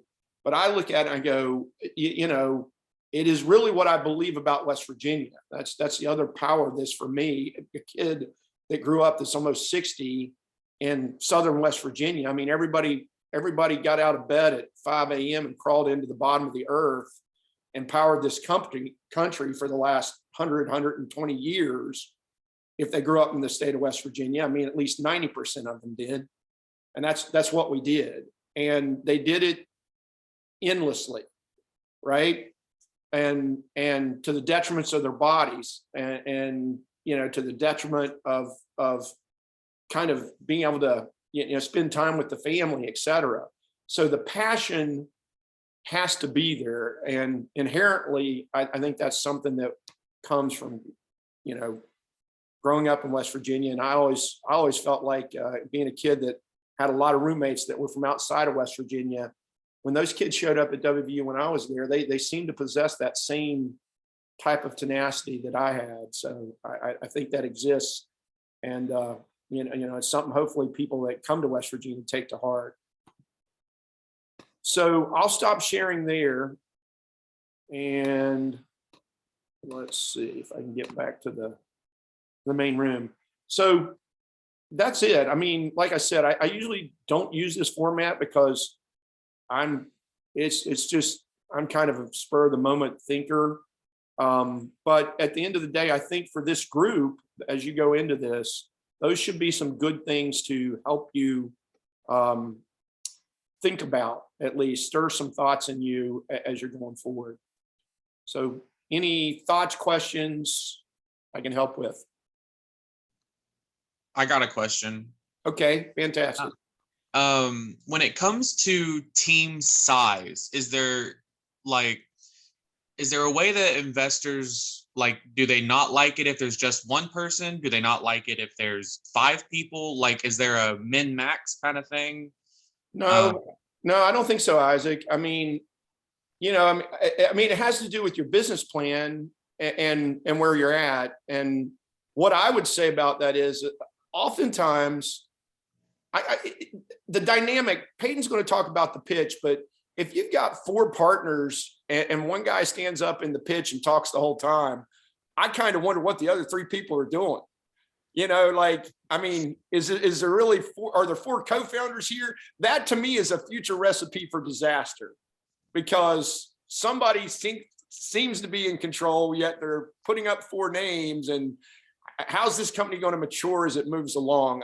I think you just want to see interpersonal dynamics and have an understanding from the team of what that looks like. I've invested in single individuals, and I've invested in groups that have 4 co-founders. I was just thinking of the largest number of, I probably have 15 or 20 investments through either Charlottesville Angel Network, Country Roads Angel Network, or directly on my own at this point, Isaac. And that's a great question, but I don't think I wouldn't add somebody to my team to say I have this person on my team. Let's put it that way. That might even be a better way to say that. I wouldn't come into this thing thinking I needed to add somebody just so that investors would invest in me. And you guys and gals are going to know whether or not, hopefully you're very honest with yourself. If you find a partner, if you're a tech company and you're not a computer science major, you don't build apps, you don't, and you're going to build a minimum viable product, then I look at that and I go, well, if you've got a tech co-founder, I probably get a little more comfortable, because otherwise you're outsourcing all that, right? So if you're a marketing major at WVU, God bless you, at the great school, you'll get a great, but if you go over to the computer science lab and have coffee with a bunch of people and find yourself a CTO, that, I probably get a little more comfortable, right? Otherwise you got to find an advisor, and there are good ones out there, but at the end of the day, does that help, Isaac? Yes, it does. I just realized I didn't have my camera on, but I was nodding along the whole time. Okay, bud. Thank you so much. Anybody else? I have a question. Okay, so I just a 20-year-old, who doesn't know as much as my investors would or anything like that. And so I was just wondering, how can I really connect with the investors and gain confidence, show them that, like you were kind of talking about passion and everything, but show them that I do want to do this and my business is legit and they should invest in me. I think just with my age, and I don't know really that much, it's hard for me to feel confident in doing that. Yeah. Well, I'll say to you, I'll first say to all of you all, when I was in my early 20s, I grew up in West Virginia. My mom and dad didn't go to college. I was a really good student, a really good athlete. And I made, great grades and, did good in sports. And so I had some confidence coming out of Southern West Virginia. I came up to WVU, and I think immediately I realized there were a lot of people a lot smarter than me, and there were a lot of people that were a lot better athlete than me, and that life wasn't going to be easy. But that being said, internally, every one of you all should be confident. So, and I say this in this way. Everybody, you can be an introvert or an extrovert, you can get all these different things. And, taking a basic psych class is not a bad idea, to be candid with you all, to get through, body types and some of those things. It's helpful. I mean, I always refer back to WVU Psych 101 and 102 I took as electives, right? It helps a little bit. But this is what I would say. I built a moniker for myself, Avalon. I kind of said, the way my mind works, I said, I can talk forever, and sometimes I can get off subject, and I don't know if I'm conveying what I want to convey. So I thought about who I was, and here's what I did. I created a thing called PC4 for me, PC4. I knew that the first thing I knew about myself is I'm just a passionate guy. I either will or I won't. You can't make me. I either will or I won't. I've been married to my wife for 36 years. I don't want to be married to anybody else, and I won't. I mean, I'll be with her until I die or until she dies, right? I mean, that's going to happen. And I was really blessed at a very early age to marry somebody that had similar thought process, right? I'm very passionate about my religion. My granddad started taking me to a little church in a hollow in West Virginia when I was 4 or 5 years old, and he took me until he passed away in 3rd grade. And I just never let that slip. That's always been a core thing, because my granddad kind of gave me that present way back when. I'll give you the other end of that. I hate to cook. I don't think I've ever made anything that tastes good. I don't want anybody to eat anything I made. I don't have it, right? So, I mean, I'm not passionate about cooking, okay? And I spend a little more time on the P, because it's don't fake it. It's either you or it's not you. You either want to sell sports clothing or you don't want to. If you do, there's a reason why you want to, but the P needs to be real, very real, and it's palpable for people. When people are, you just know when people, if you talk to them for a little bit, are giving you a line, or whether they're really serious about this. Okay. And then the rest flows pretty easily. The next C is competency. You're in school, you build your this, you build your that, what have you, right? So competency, passion and competency together. Listen to this. So Avalon, those two things give you confidence. If you're passionate about doing this, and you're doing all the things you can do at your age to be prepared to do this, and right? Thought processing, what are people wearing? What materials? Where am I going to do this at? If people see your competency, no matter what your age, and they see your passion, then you come across as a confident individual to investors. Okay. And the last two things are things that are very important to me. You got to understand the world's competitive. If you've got this idea, there are 1 million other people in the world that have your idea. You can't sit around. You got to move. You got to go. You got to make something happen, right? You got to recognize it. My oldest daughter's 30. My kids know this PC4 thing. I made them all set goals from the time they were little, and they hated me. Man, they hated me as a dad. I thought I was doing it all wrong. And then my daughter graduated from college, and she got ready for her first set of teaching interviews.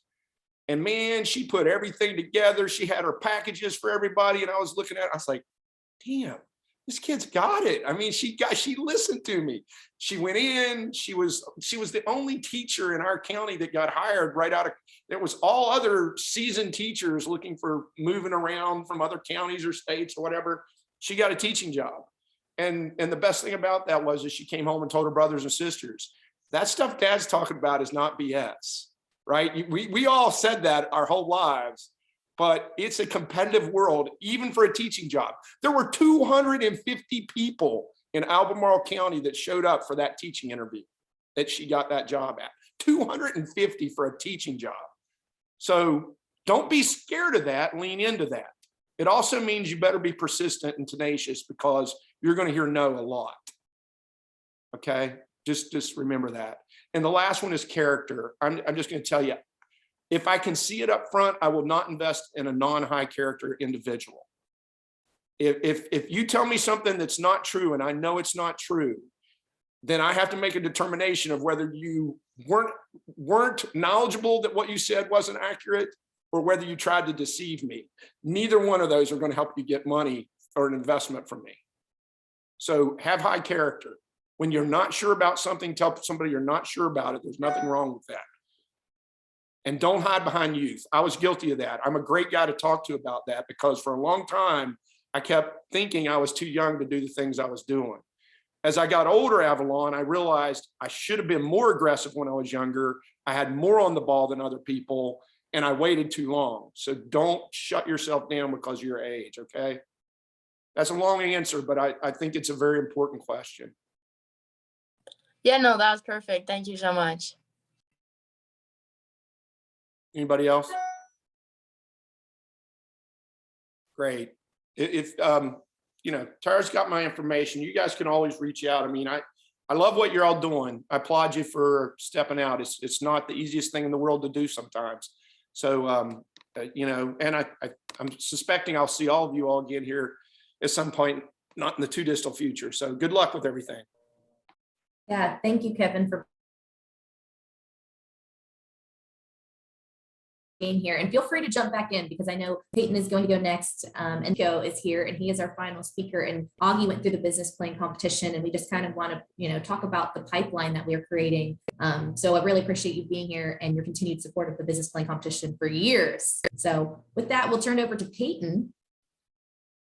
Hey, everybody. So I just want to say, you know, Kevin's a humble guy, and I get the opportunity to work with Kevin on a pretty daily basis at this point. But if you take anything away from what Kevin said, you know, this is someone who really knows what he's talking about.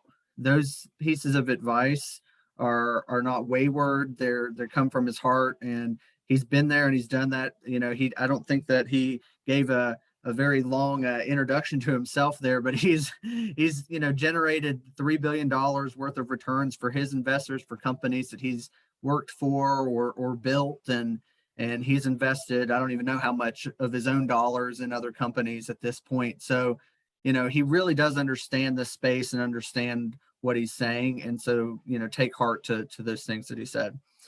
So having said that, kind of what I want to talk about is, you know, Kevin talked to you about how do you become investable. And then, okay, so you're investable and you have to get in front of investors. I mean, what are you going to say to them, right? What's the format you should use? What's your pitch deck supposed to look like? Are you supposed to have certain things and not certain things? And as Kevin said, this changes quite a lot based upon who you talk to. You can research and you'll find lots of great content. They'll tell you to put different things in different places in your slide deck. They'll advise you one way or another. We have at Crayon, I'm putting a link in the chat to our investment tab, and I'll share my screen briefly here to share what I'm getting ready to go over, but I'm not going to read you through very in depth what we call our perfect pitch. Just 1 second here. All right, so here's the investment tab on our website, and this is how if you are looking for investment from Country Roads, this is kind of where you would go to get that brief introduction to who we are, what we're looking for, and it tells you even how to go about making an application and apply. You know, we do serve all 55 counties in West Virginia. We utilize a platform called Gust to kind of house our applications. I would advise all of you, if you're thinking that capital raising is something you're going to be doing, there's a couple different ones. Gust is the most prominent. It's the one we use. There are other, you know, resources like that, softwares that house investment. Angel List, you know, Kevin may have a couple off head. There's other ones, Kevin, off the top of your head? Well, I think those are the two critical ones, though. Gust and Angel List. Yeah. You know, most organizations, I mean, as a percentage, will use those. We'll utilize those two, and you can kind of go through geographically and look at angel groups that are in those geographic areas and or, specialty sectors. So I think that's perfect, Peyton. So, you want to create this and you want to get in the habit of this, because when you create these accounts, it does ask you for a lot of the information that you're going to have for your investors. And so there's a visual component to it. It allows for you to download like a one-pager on your company, a very quick, something that you can reference and use. It's just a good tool to use. So that's what we use to house our applications. But we did think, okay, you're in a situation where you're looking to present to investors and you need to have some idea what they're looking for. So we kind of took some resources and crafted what we call our perfect pitch. And like I said, I'm not going to go through and read each slide down to you, but I wanted you to have a visual representation of what it is that we look for and what any angel group or venture capital group, private equity investor is going to look for through this process, right? So some of those things are, you're going to have a cover slide, right? Who are you? Put your logo on there. Let us have a visual representation. What is it? What's your company? What product do you have? What services are you giving? What problem are you, have you identified? What's the solution to that problem that you've just identified? And then you walk in through your ask. This is a critical one, right? Investors know you are asking them for money. And so you want to put your ask in, relatively early in your slide. You want it to be clear to your investors, or the potential investors, that you're looking for X amount of money and you have some sort of deal structure involved there. Most of the time you hear about equity investments. So you're giving a piece of your company away for those dollars that they're investing in. But there are lots of different deal terms and deal structures. I'd advise you to have some, inclination as to what you're wanting to do. This is a negotiation though. And I think that a lot of what I'm going to talk through it once we've kind of run through these slides is some of the psychology behind this versus just like, as Kevin said, putting every piece of information about your company in your slide deck isn't going to do a whole lot for investors other than make them read a lot. And I can tell you from experience, they don't want to read everything about your company, when they haven't had the opportunity to hear from you yet, right? When you have your business plan, if you've got a 25-page business plan and you're submitting that along with your pitch deck, Kevin, you know a lot of investors, I do too. I don't think many of them are reading your 25-page business plan before they ever hear from you. And so, it's important to have these structures built out, but it is, it's also important to know when and what to say. And so the ask is hugely important. Make sure you focus in and have that clearly defined. Also know that whatever you're asking for may change, and make it clear that you're willing to work with your investors to come up with a deal that is both beneficial for you and for them as the investor. So Kevin talked a little bit about your customer segment and competition, your market size, all of those things. We won't go too deep in here. Intellectual property, if you have any IP, make sure they know that. If you've gone out and you've submitted some provisional patents, you've been awarded some patents, you have other types of IP, make sure they know that, because these are highly competitive industries that you're focusing in. And, Kevin may be invested in a company that is similar to yours, and he wants to know why he should invest in your company too, if he's already invested in a similar company. And the answer might be, I have some IP here that no one else has got that differentiates me and makes me a more viable investment opportunity down the road. Don't focus so much on IP that you detract from your overall business plan. IP is great, but it isn't impossible for other businesses to have similar IP that you do. So don't focus so much on it that you detract from other points. Then you have your path to market, your sales, your production, Again, Kevin talked about that a little bit. You want to make sure that this comes through really clearly as well, because when you start to build in this next slide, your financial assumptions, you kind of have to be able to explain why you've made those assumptions when you get to your finances.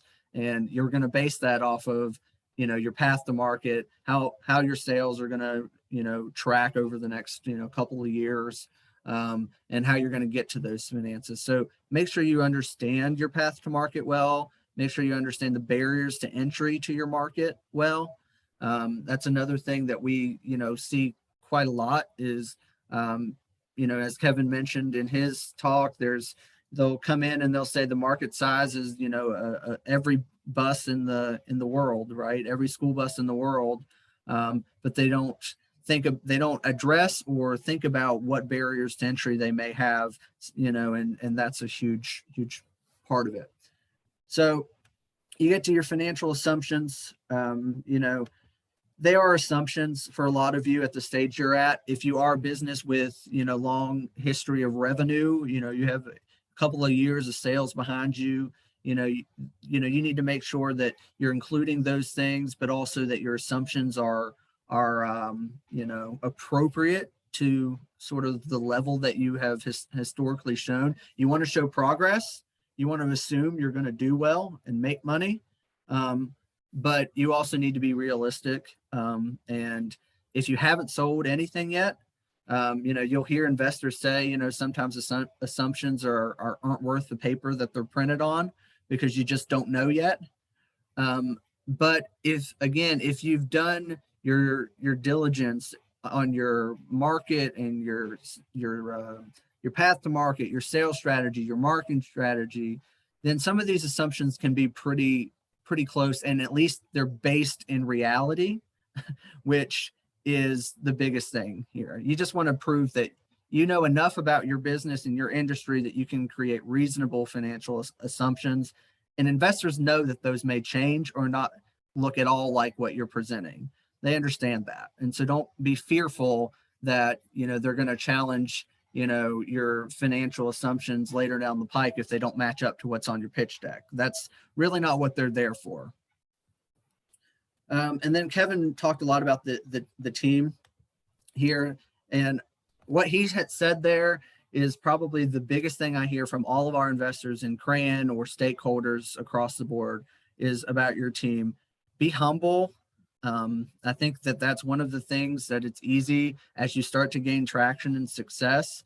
Make sure your authenticity comes through, that you're humble, that you know your stuff, you know your numbers, you know your data points. You don't have to put it all in one slide deck. But you know, you will get questions. And I think your ability to answer questions in a way that is humble, it shows that you're intelligent, and that, to use Kevin's, you know, it shows your passion, it shows your competency level. Those are all the things they're looking for when it comes to explaining your team, who you are, and what you're able to accomplish. The analogy you'll hear often, you know, from investors is, you know, that they invest as much in the jockey, which would be the team, as they do the horse, right, which is the company. And that's, you know, a really true analogy there. And so you'll notice that we put the ask again here.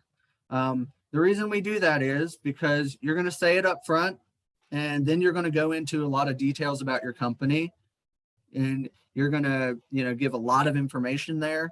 And your investors may need to, once they've heard what you're asking for, they listen to what your business is, your model, your market size, who's on your team. The first thing they're going to think again is, okay, how much money were they asking for again? And this gives you the opportunity to, you know, re-emphasize this. One of the things we put here is that, you know, a pie chart's a good vehicle for this slide, because you also, when you ask for money, you need to tell them what the money's going to be spent on. So this slide 10 gives you a chance to reiterate the ask, but also, how are you going to use that money? You know, and if I can't tell you how many times we see pitches come through and they say, I need $200,000 to start my business and get it moving forward. And I'll say, okay, what's that money for? And they say, well, it's, for operations. And it's like, no, what specifically are you going to use this money for? Are you going to hire a staff person? Are you going to throw that money into some research to get you some of that customer data points that you need? Are you going to, invest in a product line? What is it you're planning to do? Likely it'll be a mix of all of those things, right? And that's why a pie chart's kind of a good visual tool there as well. Peyton, can just jump in really quick just to clarify for everyone listening here? When you're pitching, he's speaking about pitching to investors. When we're talking about the business plan competition for the high school, college, the college students and the community students, they will have a pot of technical assistance funds. So you are saying, I need money for a provisional patent or prototyping or whatever it may be. So we will not be taking any equity for that money that we'll be giving out at the business plan competition. But Kevin will be one of the judges that are on that panel. And the idea is, if you are looking to be invested in, Kevin will be scouting for who he is going to be inviting next to pitch. So you are not going to lose any equity by getting money from the business plan competition. But what Peyton is talking about is if you're pitching to investors, and that's the goal for us, that we're trying to create a pipeline. So just to be clear, no one is taking any equity out of the money that you win from the business plan competition. Okay, sorry, back to you, Peyton. Yeah, well, thanks for that. And it's so important to know your audience too. And your pitch deck is kind of like your resume. You may have heard someone say your resume is like a living, breathing document. So is your pitch deck, right? And so, for the business plan competition, make sure that, all of these slides here are tailored towards your audience that you're speaking to there, but the principles that are on these slides will apply no matter what. But thank you, Tara, for making sure they understand that, the competition isn't going to take any piece of your business. But again, when you are asking for those funds, so this is slide 10 here, where you're kind of doing a use of funds, that's still really helpful. If you're competing for a prize, if you get a prize money, what are you gonna, use that money for? That's just a helpful thing. But up here on slide 4, if you use this particular model, you may need to clarify, and don't just, say that you're asking for $200,000 for 10%. That won't be the audience that you're doing for the business plan competition. So hopefully that covers, clears that up, Tara. And so, and then your closing slide should just be quick contact information, and then open the floor for questions if that, is available to you there. There are a lot of other slides you can put into your pitch deck for this competition or for investors that, you can do some research. We give a couple of more, options there in this too. But, I just went through a lot of that, and like Kevin, I don't really like reading to you, things on a slide deck or this stuff. So I'm going to let you guys read that, and I want to open the floor for questions and let you ask some things, and then I'll kind of cover a couple of other things about the psychology around the pitch as we go through that. So I'm going to stop sharing my screen here. And first and foremost, is there any questions on some of the pitch materials that you may put into your pitch deck? I got a question. Go ahead. So this might be a dumb question, but how long do you would you say it would normally take someone to get through all 11 of these slides? Well, that's a good question, actually, because most pitch competitions, or, when you're pitching to investors, they will have a time limit for how long your pitch needs to be. And so depending on how long you have to tailor your presentation to that. And so you may have 11 slides and you may not have enough time to adequately go through the detail of all 11 slides. So you have to be flexible enough in your presentation and delivery that you can get enough information into the ears of your investors without, going over your time. Tara, can you clarify how long they have for this pitch? Absolutely. So you guys have 5 minutes, but just remember, the judges will have access to your business plan a week prior. So they'll already be familiar with what your business is. And then you can also give handouts the day of the event. So let's just say you're like, man, I can't cover all this stuff in 5 minutes. You could say, you know, my time is up or my time is running up. I have put a handout in front of you. Please reference that if you have any questions. And then that prompts them to ask a question about something that you have handed to them. I made 3 notes I was going to slip in at some point. So you guys have a very definitive time, 5 minutes, right? So that's awesome to know. And when you pitch live to CRAN, we actually give you a time limit, a little bit longer, and you know, a Q&A period as well, right? But my mentality, and I know this is a pitch competition we're talking about in general up front, but my analogy is like first date to second date, right? Like if I go on a first date and I want a second date, and I'm trying to give enough information on the first date that somebody can decide whether they want to have a second date, right?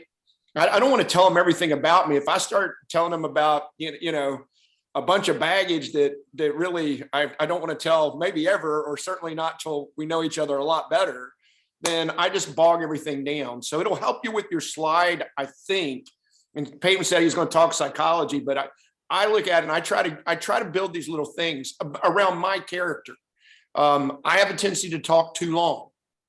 So I try to keep, you know, my slides really brief, even the content on them, because I know I'm going to talk, but I don't want to read my slide deck to you. That was the other bullet I had here.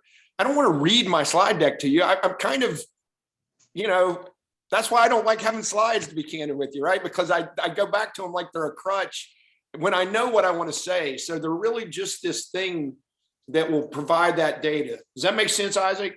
Yes, it does. Thank you. And to add to that, you know, one of the other reasons why on our perfect pitch deck, we don't list very specific things in each of those slides to include, you know, like you need to have these 10 types of financial information on the financial slide assumptions. We don't do that on purpose because of what Kevin just said. You know better than anybody the points of information that you're trying to get your investors to hear. And it should just be a bullet that you are able to reference and you can give a verbal representation of. You don't need to have it all listed, you know, there in very huge detail, especially for the lens that you're looking at it for in the business plan competition. You have certain things you really need to hit, right? And you need to have that other information there, but you really are going to need to focus in particular areas. I think some success that I've seen too in years past is, you know, for example, Isaac, you bring that 3D printing of your models and you put that on the judge's table and let them pass that around. You can say, now you can see that this gargoyle looks like this, but I can create it in 6 different ways.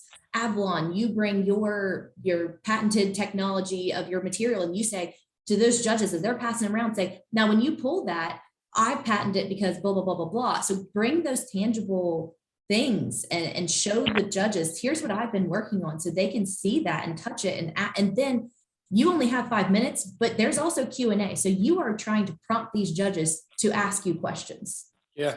I feel bad today if you guys don't ask me questions, right? Like that's the way I judge myself. If you don't get any questions at the end of your presentation, I doubt seriously 1 or 2 things happen.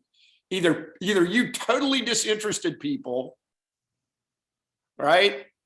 Or they look at the situation and it's so complex that there's nobody there that's following you because you've gone off on some tangent. That happens a lot with people that come in with, you know, crypto or high tech ideas is they have to recognize their investor pool. And if their peers aren't in that investor pool, you know, you just talked over everybody. But exactly what I said, you know, you're getting a second date. The Q&A is the second date kind of in this business plan competition, right? So if you're getting questions in the business plan competition in the timing that's allotted for questions, then in your mind, as you start answering them, you're like, yes, that should build your confidence, Avalon, right? Because I got a second date. Somebody asked a question. You've heard like the old adage, you know, leave them wanting more. I mean, and I think that's kind of really what you're doing, you know, here too, right? leave them wanting to ask you questions, leaving them curious and interested in not only your business, but as Kevin has said, in you as well, right? And so a big part of the psychology, and to briefly touch on that, of building your pitch out for whomever your audience is, right? We're talking about the competition today, or even, your future mindset of coming to a Crayon or someone. But one of the biggest things I will tell our entrepreneurs that come to Crayon specifically around building their pitch, and Augie's on here, and he's probably heard me say this to him too, is our investors at Crayon specifically, they want to understand your motivation and your passion for the business, as much as they want to understand the big details of, how your company is going to operate, right? Those are both, they're on equal playing field. And like, if you can't get some of your personality into your pitch, and explain sort of, or showcase rather, what it is that makes you, the entrepreneur, the jockey to bet on, then it won't really matter how great your business financial slide is, or how well you deliver that, right? Or how well you explain your path to market. I think we've had, Kevin, a couple of entrepreneurs, frankly, that come to Crayon who have really great business plans, but their personality is kind of like talking to this wall beside me. And, it's really hard to get excited and energized around that. So, that's what I would say, from the psychology part of it, really focus in on putting some of your personality into it as much as you are talking about, the very specifics of your business. Don't let your personality detract, don't be a jokester and don't talk about your business, right? You don't want that, but give enough of a flavor. And Augie, I saw you come on there. Did you have something to add to that? No, I agree with what you're saying 100%. Just, make sure that, your personality is present. People are, as you said, they're investing in, especially in the stages that we're in right here with the business plan competition. They're largely investing in the person, in you, as much as the company. So make sure that, you let your kind of style, be known with the investors, because that's what they're looking for. Hey, Tara, do you give the students, the people in the competition, do they know who's judging? Do they have any background on us? No, they do not know who you are. Really? Yeah. So that makes it a little challenge on you. You see, I think, because there are a few things that are in my head that, I'm a big diligence person. So if I were going to pitch, I would be trying really hard to understand who I'm pitching to. I pitched. So the reason why sometimes I think I'm pretty decent at this, I do what I'm doing with you guys as much as I can.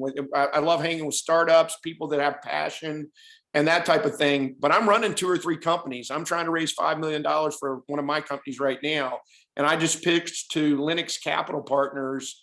John Harkey is a multi-billionaire restaurateur that lives in Dallas. And I knew everything about John Harkey, even though he just sat on the call and barely said anything, with his group. So I think that's a good. We could bring it back. We used to do that, and we had an unfortunate situation where someone started harassing someone. Yeah. That was a one-off, and we just kind of moved away from it. I'm just saying, for the kids, here's why I would say this. I was going to get this. I was going to ask you, Tara, but I'll just do it now. So there's conceptually, you all are startups. I mean, for this competition, I assume that's relatively true. Augie's a slightly more advanced than that, because I was lucky enough to meet Augie a couple of years ago in this competition, right? So at the end of the day, theoretically, you would be pitching to people that want to invest in startups. I mean, tell you what happens though, sometimes in these competitions, you end up getting people that run funds, that run venture capital funds or private equity people, right? And therefore, they're not doing exactly what I do. I'm investing in startups. I don't expect you to know everything under the sun because you haven't run your company for months and years and blah, blah, blah, right? So I'm just saying there's some things that you need to understand as you go through capital stacks, and it's about who you're pitching to. I'm going to tell you right now, you show me more than 11 slides, you have very little chance of getting money from me. In the pitch competition, if Tara and them say they want a certain number of slides, I don't think you do that to them. But, you know, it's really, once again, you conveying some key points, right? And then trying to get a second date in the Q&A. In the competition, you're going to get judged at that point. In real life, if you're coming for money because you know that your plan eventually says, Avalon, eventually you're going to have to raise some serious money. I mean, this is a great start, but I'll just use you because I don't know anything about it yet, right? But I'm just saying, since you told me it's a sport company, and since I heard fabric and IP, I'm like going, you are going to have to eventually raise money. So you may win this, but as you move forward, I still look at it in those first decks. You don't want to go crazy with 20, 30 slides and people fall asleep. Keep it hopping, keep people moving, you know, and if that's not your personality, but you're really passionate about this, work on it. I mean, if it's natural for you to do this, fantastic. What a blessing. If it's not natural for you to do that, and you have a rough time with that, or you're a little introverted, but you know that you really can be a great entrepreneur, work on the pitch, because you got to get that money for yourself out of the gate. Eventually you can bring somebody on that's got this kind of, I don't drink coffee and I wake up like this. People worry about me, right? But I mean, you know, you don't be who you aren't. One last tip, and this is not going to be true for this whole thing we're doing right now with the competition, but never forget this. Never forget this. You're trying to get investment dollars in your company. Make sure that you can, to the degree that you can, diligence just as hard who's putting money in your company. The last thing any one of you all want if you start moving forward is to get somebody that's a large investor that really is not on the same page as you. So I'm just going to give you, that's probably, like I said, outside of everything else we talk about for the competition, just remember, if you take that person in or that company in as an investor and you were uncomfortable with them and you said, oh, but they have $1 million check for me and I need $1 million, I promise you the $10 million worth of pain you're going to suffer over the next number of years with them is not going to be worth that million. Keep looking for the persons that you harmonize with just as much as they harmonize with you. Does that make sense for all of you all? I think if I imparted one thing today, if you guys are serious about going forward as entrepreneurs, just don't matchmake with the wrong person. Well, back to your dating analogy, Kevin, love at first sight exists, and maybe that'll happen for you. But when you're pitching to investors, definitely get some other dates under your belt, right? Like shop around a little bit, because if I guarantee if one person, to use Kevin's analogy, wants to give you $1 million for your business, there's someone else out there that wants to give you $1 million too. And it's really important that you pick the right one. So I just following on what Kevin said, I think that's so true. I like Kevin's analogy as well. And just note that we're going to have about 10 judges. That's the most we've ever had. You could get to a third date in the business plan competition. You're pitching, then they might ask you a question while you're live on stage. And then they might come up to you after the competition and say, I want to have a further discussion. So there's going to be lots of people there. There's going to be a lot of exposure. So just be prepared for that and be prepared to answer questions. And so, Tara, that's really all that I was prepared to say, is just run you through the quick, like what we call perfect pitch deck. There's no such thing as a perfect one, but for us, that makes the most sense as to what people come to Cran with. Tailor it for your audience. Make sure you're including all the things the business plan competition needs you to include. Recognize you've got 5 minutes. Focus on your team. Focus on some of the core functionality of your business, and then keep in mind that you're trying to set this up for that second and third date. I think it's like the big boiled down bullet points to remember.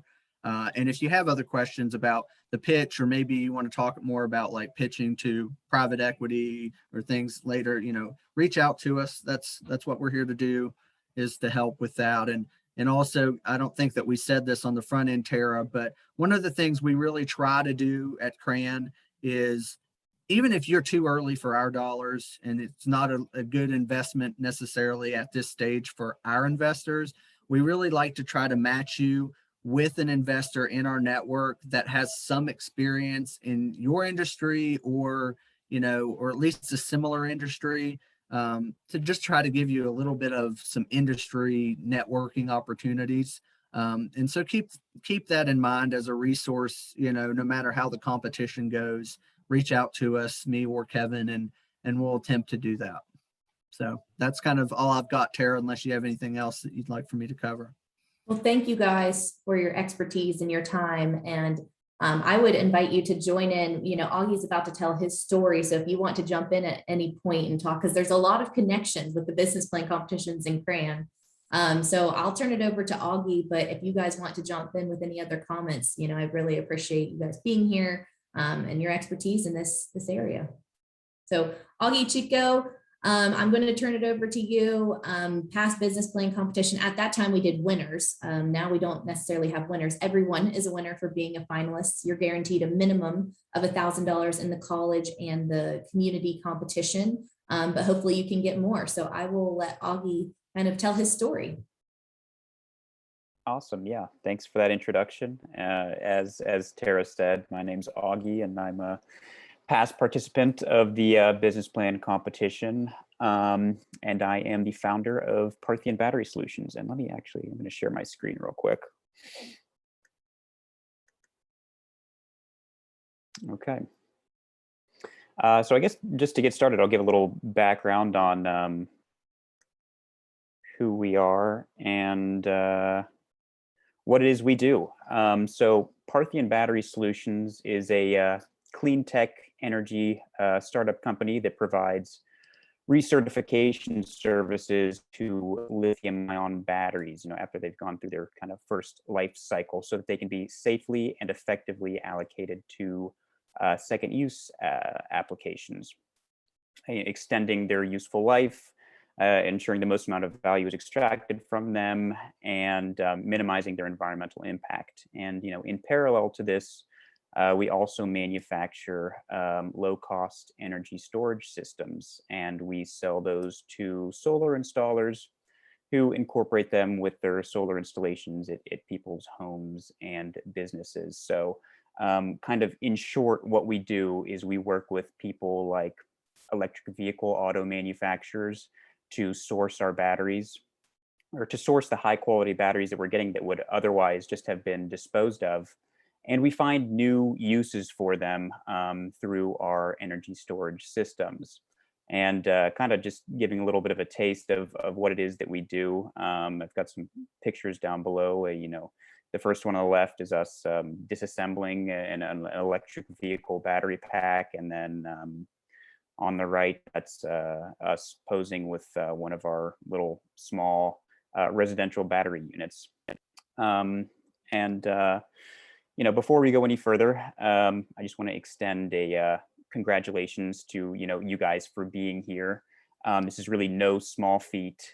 Seriously, I know the many hours it takes to develop a business plan from scratch and to do all the research, the consumer discovery, the feasibility studies, and drafting, redrafting, writing, and pitching. I know it's not easy to be here, and I know that because I've been in your shoes. And just know that it's certainly not for nothing.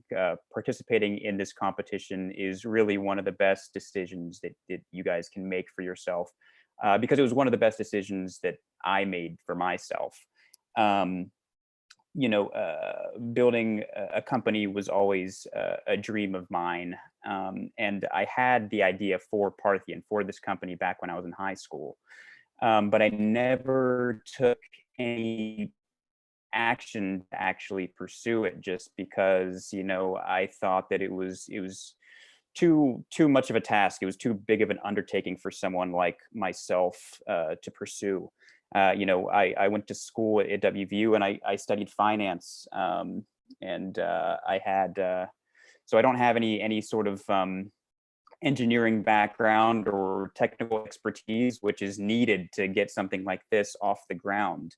But I went through school, and then I interned at some internships that for doing what I thought that I wanted to do, and then those experiences kind of led me to realize that that's not actually what my passion is. And so I kind of came back to school, and I was in a bit of a loss. I didn't know what direction I was going to take after I was done with academia, and then I saw the poster for the business plan competition, and I decided, why not?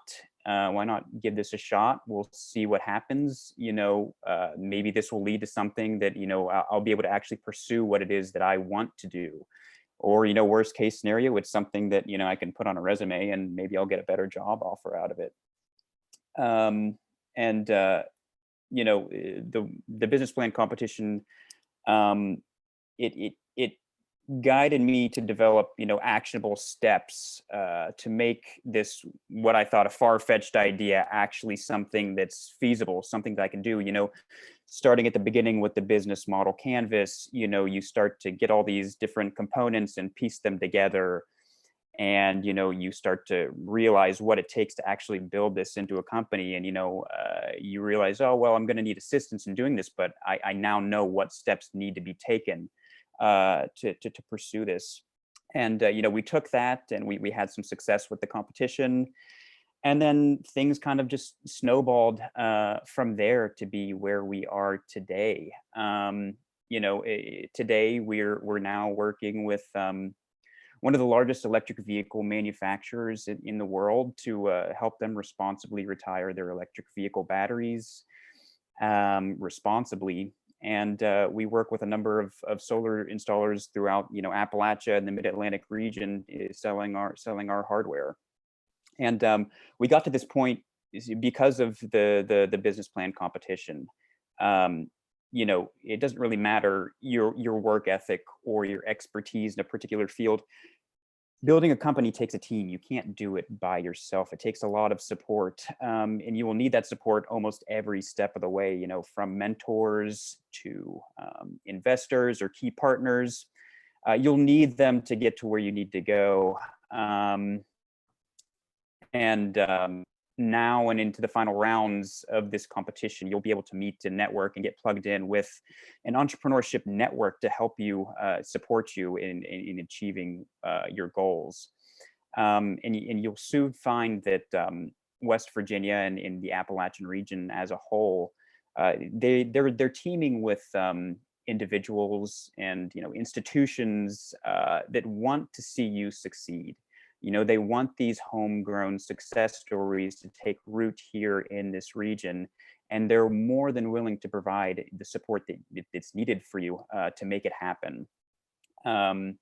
So, I can't speak for, generations of the past, but the notion that, you need to leave this area to pursue, your goals, or to pursue something, a business or like that, or something along those lines. That's not true. In fact, it's quite the opposite. There's plenty of resources here to help support new entrepreneurs and new companies, and of all different, scopes and sizes. It's actually kind of the opposite. There's so much support, and there's not enough people like you guys that are taking initiatives and making those first steps to launch their entrepreneurship kind of dreams. So if you put in the effort now in building, the base that you're building with the business plan competition, it will pay dividends for you down the road, regardless of what your goals are. So just put in the work right now, and you'll see it kind of play out for you. And some key points that I just want to kind of drive home to you guys is no matter what it is that you want to do, put your best effort forward now, because the skills that you gain from this and the insight that you gain from this competition are truly, they're priceless, and you can't get them any other way than just going out and doing it. and it doesn't matter what you're doing. With us, we're trying to build, this a multi-billion, tech company, and you might be trying to do the same thing, or you might be trying to start a coffee shop on a local corner. It doesn't matter. You need to start with this base, and yeah, for some of you, you might be sitting on a golden ticket, and you can utilize this space to build, it out into what you need it to be and what you want it to be. And some of you, this may not be, what you're working on now may not be, your golden ticket, but sometime down the line, you may stumble upon it. And because you built that, you figured out how to implement, a company now, you'll be able to do it, in the future. And maybe entrepreneurship isn't even for you. Maybe you're just looking for a job. I can tell you that I continued interviewing with companies while I was going through this process, and even just I can tell you the quality of the people that I was talking with, and the offers that I got were much better after going through this competition than they were before. So I mean, even if entrepreneurship isn't in your cards, there's so much to gain from going through this. And lastly, additionally, there's prizes in this competition. You can win money, and it's awesome, but that's just the beginning. Really, the biggest takes you get from this is what it leads to after the event. You get plugged into so you get to meet with so many new people. You're networking with executives and people that want to see you succeed. And you probably wouldn't have been plugged in with those people if you didn't go through a process like this. It's just, there's so many opportunities here for you guys to take advantage of. And you just be sure that you do your best to take advantage of those. Without the business plan competition, there would be no Parthian Battery Solutions. I wouldn't have taken the first step in launching this company. Success story from there. There's numerous success stories that have come from this competition, big and small, and it all started here. So no matter what stage you're at, or what you're thinking of doing, put your best forward. You put your best foot forward now, and you'll find that it'll really pay off in the long run. And so, yeah, I just kind of wanted to share a little bit of my experience, and hopefully, inspire you guys to really take advantage of this opportunity, because it's really a large one, particularly for people, in your stages right now. Well, thank you, Augie. Do we have any questions? I have one, kind of just looking back to when you were first a participant in this competition, and kind of going through all of the first steps. Like you mentioned, you had a concept in your head, but this competition kind of gave you the motivation to take some of those first actionable steps.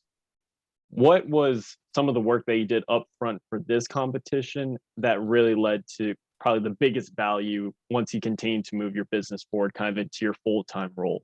Yeah, that's a great question. So, I mean, when I was in high school, I saw the emergence of the electric vehicle, and I thought it was awesome. I was always a car guy, and I thought the Teslas were awesome, and I was so excited, and people were talking that, at some point these cars were going to surpass, traditional combustion engine cars in terms of popularity. And, when you hear that, it's like, wow, shifts like this haven't happened in industries of this size in more than a century, really since the Industrial Revolution. So how is this happening, and what are they doing to make it happen? And you kind of peel back the curtains a little bit, and you realize that, particularly for me, you realize that there's a lot of issues in making this happen, a lot of roadblocks in the way regarding the batteries. And I knew that there was an issue, and I didn't know exactly what happened to the batteries, after they were retired in the car. So I saw this competition, and I need to figure out, how do I source these batteries? What can I do to get my hands on them? And I went around, and I went to, probably a dozen car dealerships, in the region, in the Morgantown area, and up through Pittsburgh and Uniontown. And I sat down and I talked with them. I was like, do you guys sell any electric vehicles? And they're like, well, we've sold like one or two. And I was like, what happens to the batteries after you guys, after they're removed from the car? What do you guys do with them? And they're like, well, we send them back to the manufacturer, and they pay us to do that. And so I got an idea of what happens to the batteries, and then that led to, I talked to some people at these automotive headquarters, and I what do you guys do with the batteries from there? And then they tell me that they do this. They pay a crazy amount of money to have them recycled. And then like at that point I knew it was like, wow, this is really something. Like not only are these batteries, you're able to get your hands on them. These auto manufacturers, they pay like a crazy amount of money to get rid of them, have them recycled, and we can do it for a lot less money. They'd be actually very incentivized to utilize our services. And so I mean, just start from the bottom, and obviously in my case it was going around talking to car dealerships, and then that leads to another thing and to another thing and to another thing, and then you find out where your value add can be. And so yeah, I mean, just if you get a crumb, follow that trail, and then you'll find the whole muffin, I guess. No, thank you very much. That was perfect, and kind of between all the great resources we've heard of today, along with kind of your inspiring story of how you've gone from, like you said, the initial discovery you just talked about to the great success it's led to. It's a lot of exciting motivation behind all of this. So I appreciate kind of your insight looking back. Yeah, awesome. Hey, I just want to comment on Augie. So Augie, from your pre-business plan to business plan kind of competition win to where you are today as a blooming young startup company, what's been the word that's used currently in most genres, pivot. So what's been your biggest pivot? Based on customer discovery, I would think, Augie. Yeah, absolutely. So, the reason I started this company was, I saw issues in dealing with batteries. And then I figured out that, okay, these batteries are still especially when you're talking in terms of the electric vehicle market. These batteries are very viable for second use applications. And so I knew that they could be used, but I still needed to figure out how to use them. And so initially we're like thinking, okay, we're going to build systems. The largest use case for these batteries is to build these, either or grid size, battery storage systems to pair with these giant solar farms, but it was a bit too high of a barrier of entry for someone like me to get into it. But and then we saw, okay, well, a lot of people are now pairing batteries with their rooftop solar installations. And we're like, okay, that's going to be our go-to market. It's those people. And so we started off, we did consumer discovery, interviewing those people. And then that was kind of like, all right, we need to develop a marketing scheme on tackling, that market. And then we realized that, wait, that's not actually our market. We're not selling to the end consumer. We're selling to solar installers. They're the ones who are selling those to the end consumer. So we kind of had to adjust, our how we're tackling, our markets. I'd say that's probably our biggest pivot. But yeah. I just think that's really helpful, Augie. It's kind of funny. I used to joke because I'm almost 60, and I go, hey, that was called people would just tell you you were a failure when you were my age, like we got this nice smooth word pivot now that yeah. But truthfully, I mean, customer discovery, and I brought that up because I know Augie has done a phenomenal job at this. And I think every startup that succeeds will do a phenomenal job at a few things. One of the things is customer discovery, because I said it in my deck, and Peyton, you can put the customer discovery you did in you do, with your data or however you convey it. But the real death blow for an entrepreneur is just somebody who thinks they don't need to go talk to the market. They know exactly what the market needs. That is a non-investable client for me, because you know, if you're not talking to people and asking them what they want, then the odds are just really low that you, amongst 7 billion people on the face of this earth, have figured out something that nobody else knows. So you're just much better off to figure out where people's pain points are. And then even with Augie, the idea of moving from, once he figured out the home market, the idea of moving from direct to consumer to direct to installer becomes a pivot that is huge, right? I mean, I'm going to go out and build this whole big plan, and you know, Kevin's, you know, going to go get Segura Solar in Charlottesville, and Segura Solar is going to go, oh, we don't do that. We don't work with those guys, you know. So, you know, that's just that. What he just gave you guys to me is like a big, I call him pearl, you know, like, because a huge present. Just that little bit of information, because if you're not going through those iterations, even for this competition, something's being missed. Yeah, absolutely. And kind of piggybacking on that, you know, even though what we're designing is meant, you know, it's still going to the same end consumer, because the consumers we're dealing with directly are different. We kind of have to, you know, alter what product we're bringing to the market. So, you know, obviously, you know, the end consumer, they're not very technically proficient in I mean, they just, if a solar installer gives you, you know, the thumbs up, then they'll accept it. Really, they're not too like, I mean, in most cases, they're not knowledgeable enough with electrical engineering or just being, you know, electrician type stuff to differentiate between different battery platforms. And then in talking with solar installers, it's like, we've had so many headaches with batteries. They're too complicated to integrate. You know, we you know, they're coming out with all these different bells and whistles. We've decided to not, you know, install them anymore. We just want something that, you know, is you know, foolproof for our field people to install, so we don't have to deal with any sort of, you know, warranty or some sort of, we don't want to go back to a site and fix it. So, you know, you start shifting how you're designing your product to meet with your actual consumer. Instead of just having all these fancy bells and whistles for the end consumer, it's like, okay, we need something that's simple to integrate for these solar installers, so they can't, you know, they don't screw it up and they're not going back and you're spending all this money and all these extra headaches on fixing their installs. But so yeah, it's just be sure you know your market. You know, you think you have a solid idea, and you until you actually talk to, you know, dozens and dozens of customers, you'll find that the direction you're going might not have been the best direction. Yeah, thank you, Kevin, for prompting that question, because the most successful businesses that we see come out of the business plan competition, they never look the same way from round 1 to round 3. Another example, the Iconic guys, when they first pitched, they wanted an education. It was drone education.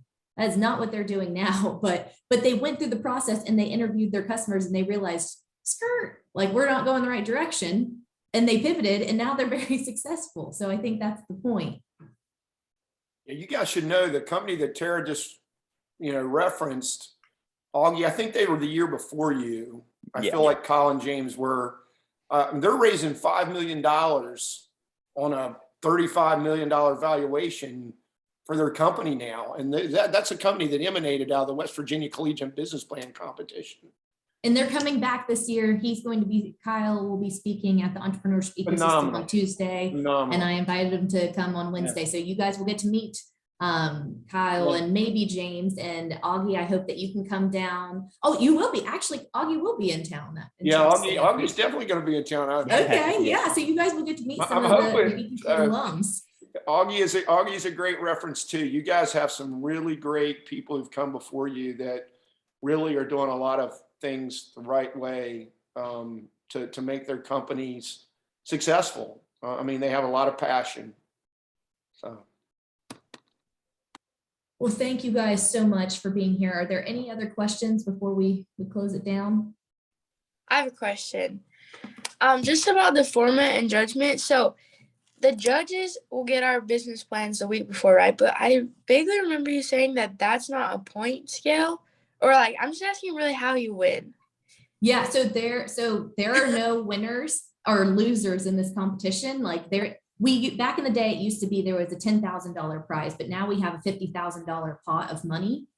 So you are pitching for what you need. So for example, let's just say you need a provisional patent and you're pitching and saying, hey, I need judges, which one of them will include Kevin. I need $11,000 for my utility patent or whatever it is that you need. So there is not one winner. So Avalon, you could win money. Bobby, you can win money. Anna can win money. Everyone can win money. There is not one winner. And you are guaranteed at the college level a minimum of $1,000 at that final competition. So Kevin will watch all day long. He's going to watch the high school students, the college students, and the community students. All of those judges are going to go in a separate room during the networking hour, and they are going to figure out how to distribute. And it's actually probably going to be more than $50,000, but right now we have guaranteed 50.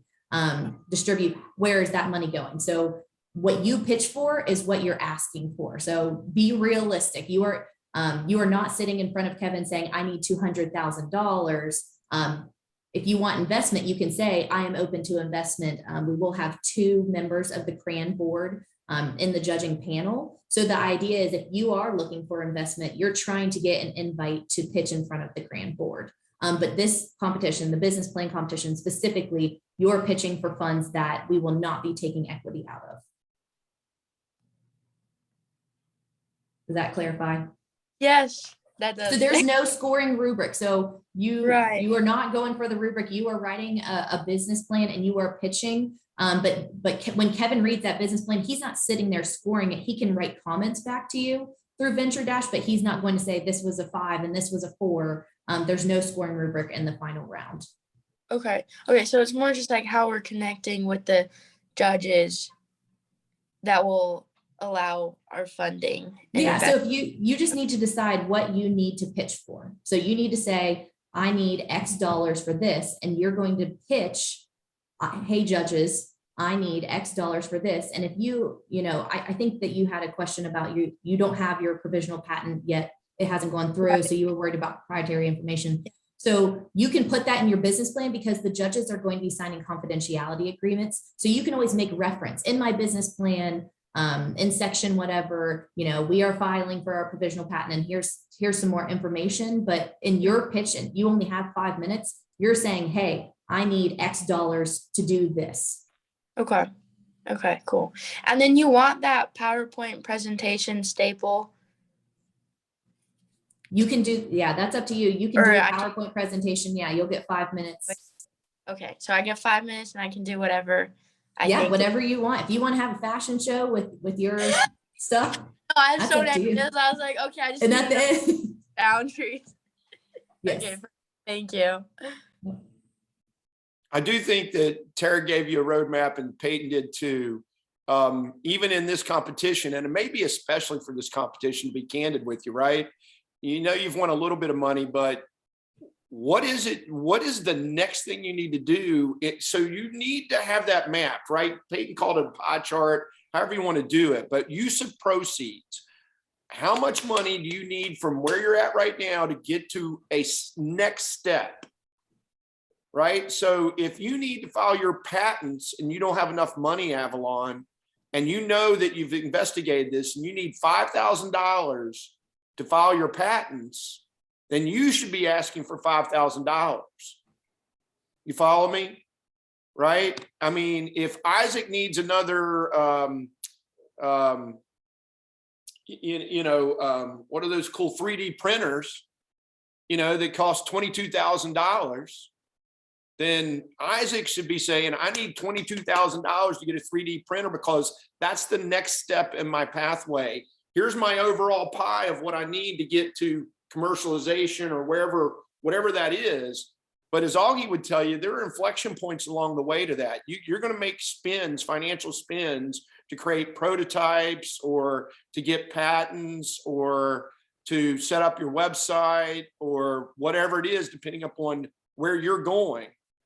But it always helps a judge or an investor to say, here's how much money I'm going to need to get to the end game, but this amount of money is what I need to take my next step towards that. Does that make sense? It helps us as judges. I mean, you're guiding us. if there's only a certain pot of money, you know, it's the way people think, right? Like, hey, if I can give Avalon $5,000 and this gets her where she did a great job, but you know, why would I give her 20 if I'm really torn between 3 and she needs 5 to get to her next step? Does that make sense? Okay.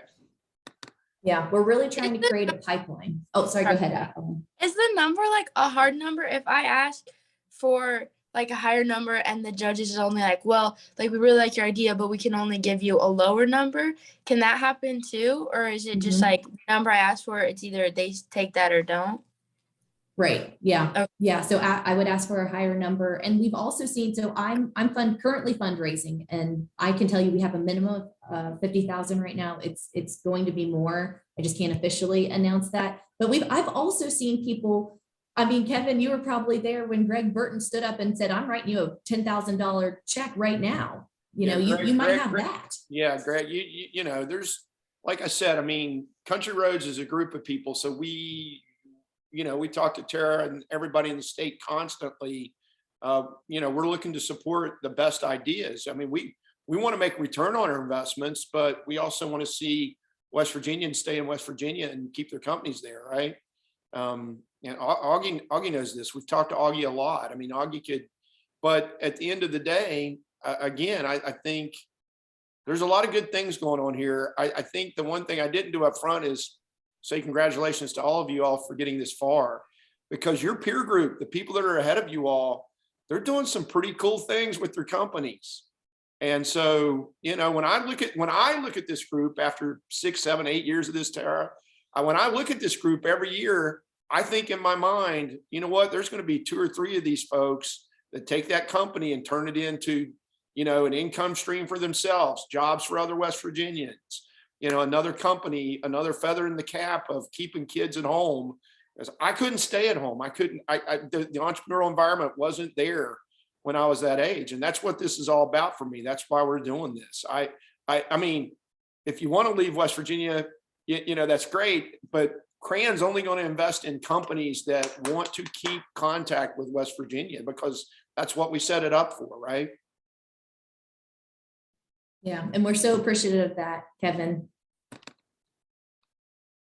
All right. Great. So I've got to leave. I put in the chat my email and phone number, so you guys know I'm serious about this. You know, I mean, people just don't hand those things out. So yeah, not where I'm from, but if you all need something, whether you win something here or don't win something here, if it's 6 months from now and you're still thinking about it, you know how to reach me now. Okay. So good luck, Kevin. Thank you for having me today. Thank you. We'll see you soon. All right, guys, I do want to say Kevin is a big deal, and for him to give you his personal email and phone number is a really big deal and says a lot. He is a proud West Virginia. So we are West Virginians. So we are so thankful to have him on our side. We are running a little behind schedule now. We are running ahead. So I'll just open it up. Are there any final questions? I just had one question, kind of, again, going on the technicalities of award prizes. I know it was alluded to, I think in our last workshop, that in order to actually receive these funds, you need to have your entire business established. I wondered if there were specific requirements towards that business needing its own bank account, or if there's just any information we can get in that sense. Yeah, so when we write the check to you, so everyone that is in a college competition, you will be getting at minimum $1,000, much likely much more. What you need to have done is register for your business, because I cannot write a check to you in your personal name. We can only send checks to your business. So that is why we had the Secretary of State on here today. So you do need to register. And if you do not have a permanent address in the state of West Virginia, you can register in your hometown. You know, let's just say you're in Pennsylvania, and then register through the Secretary of State's office as a foreign entity.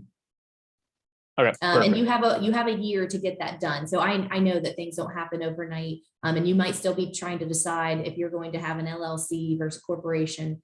So you do have from the time the competition ends, you have a year to collect your earnings. Got it. So makes sense. Just go ahead and start making those decisions of what you want to call your business and thinking about where you're going to register. All right. Thank you very much. Yeah. Any other questions? All right, gang. Well, I'm going to stop the recording.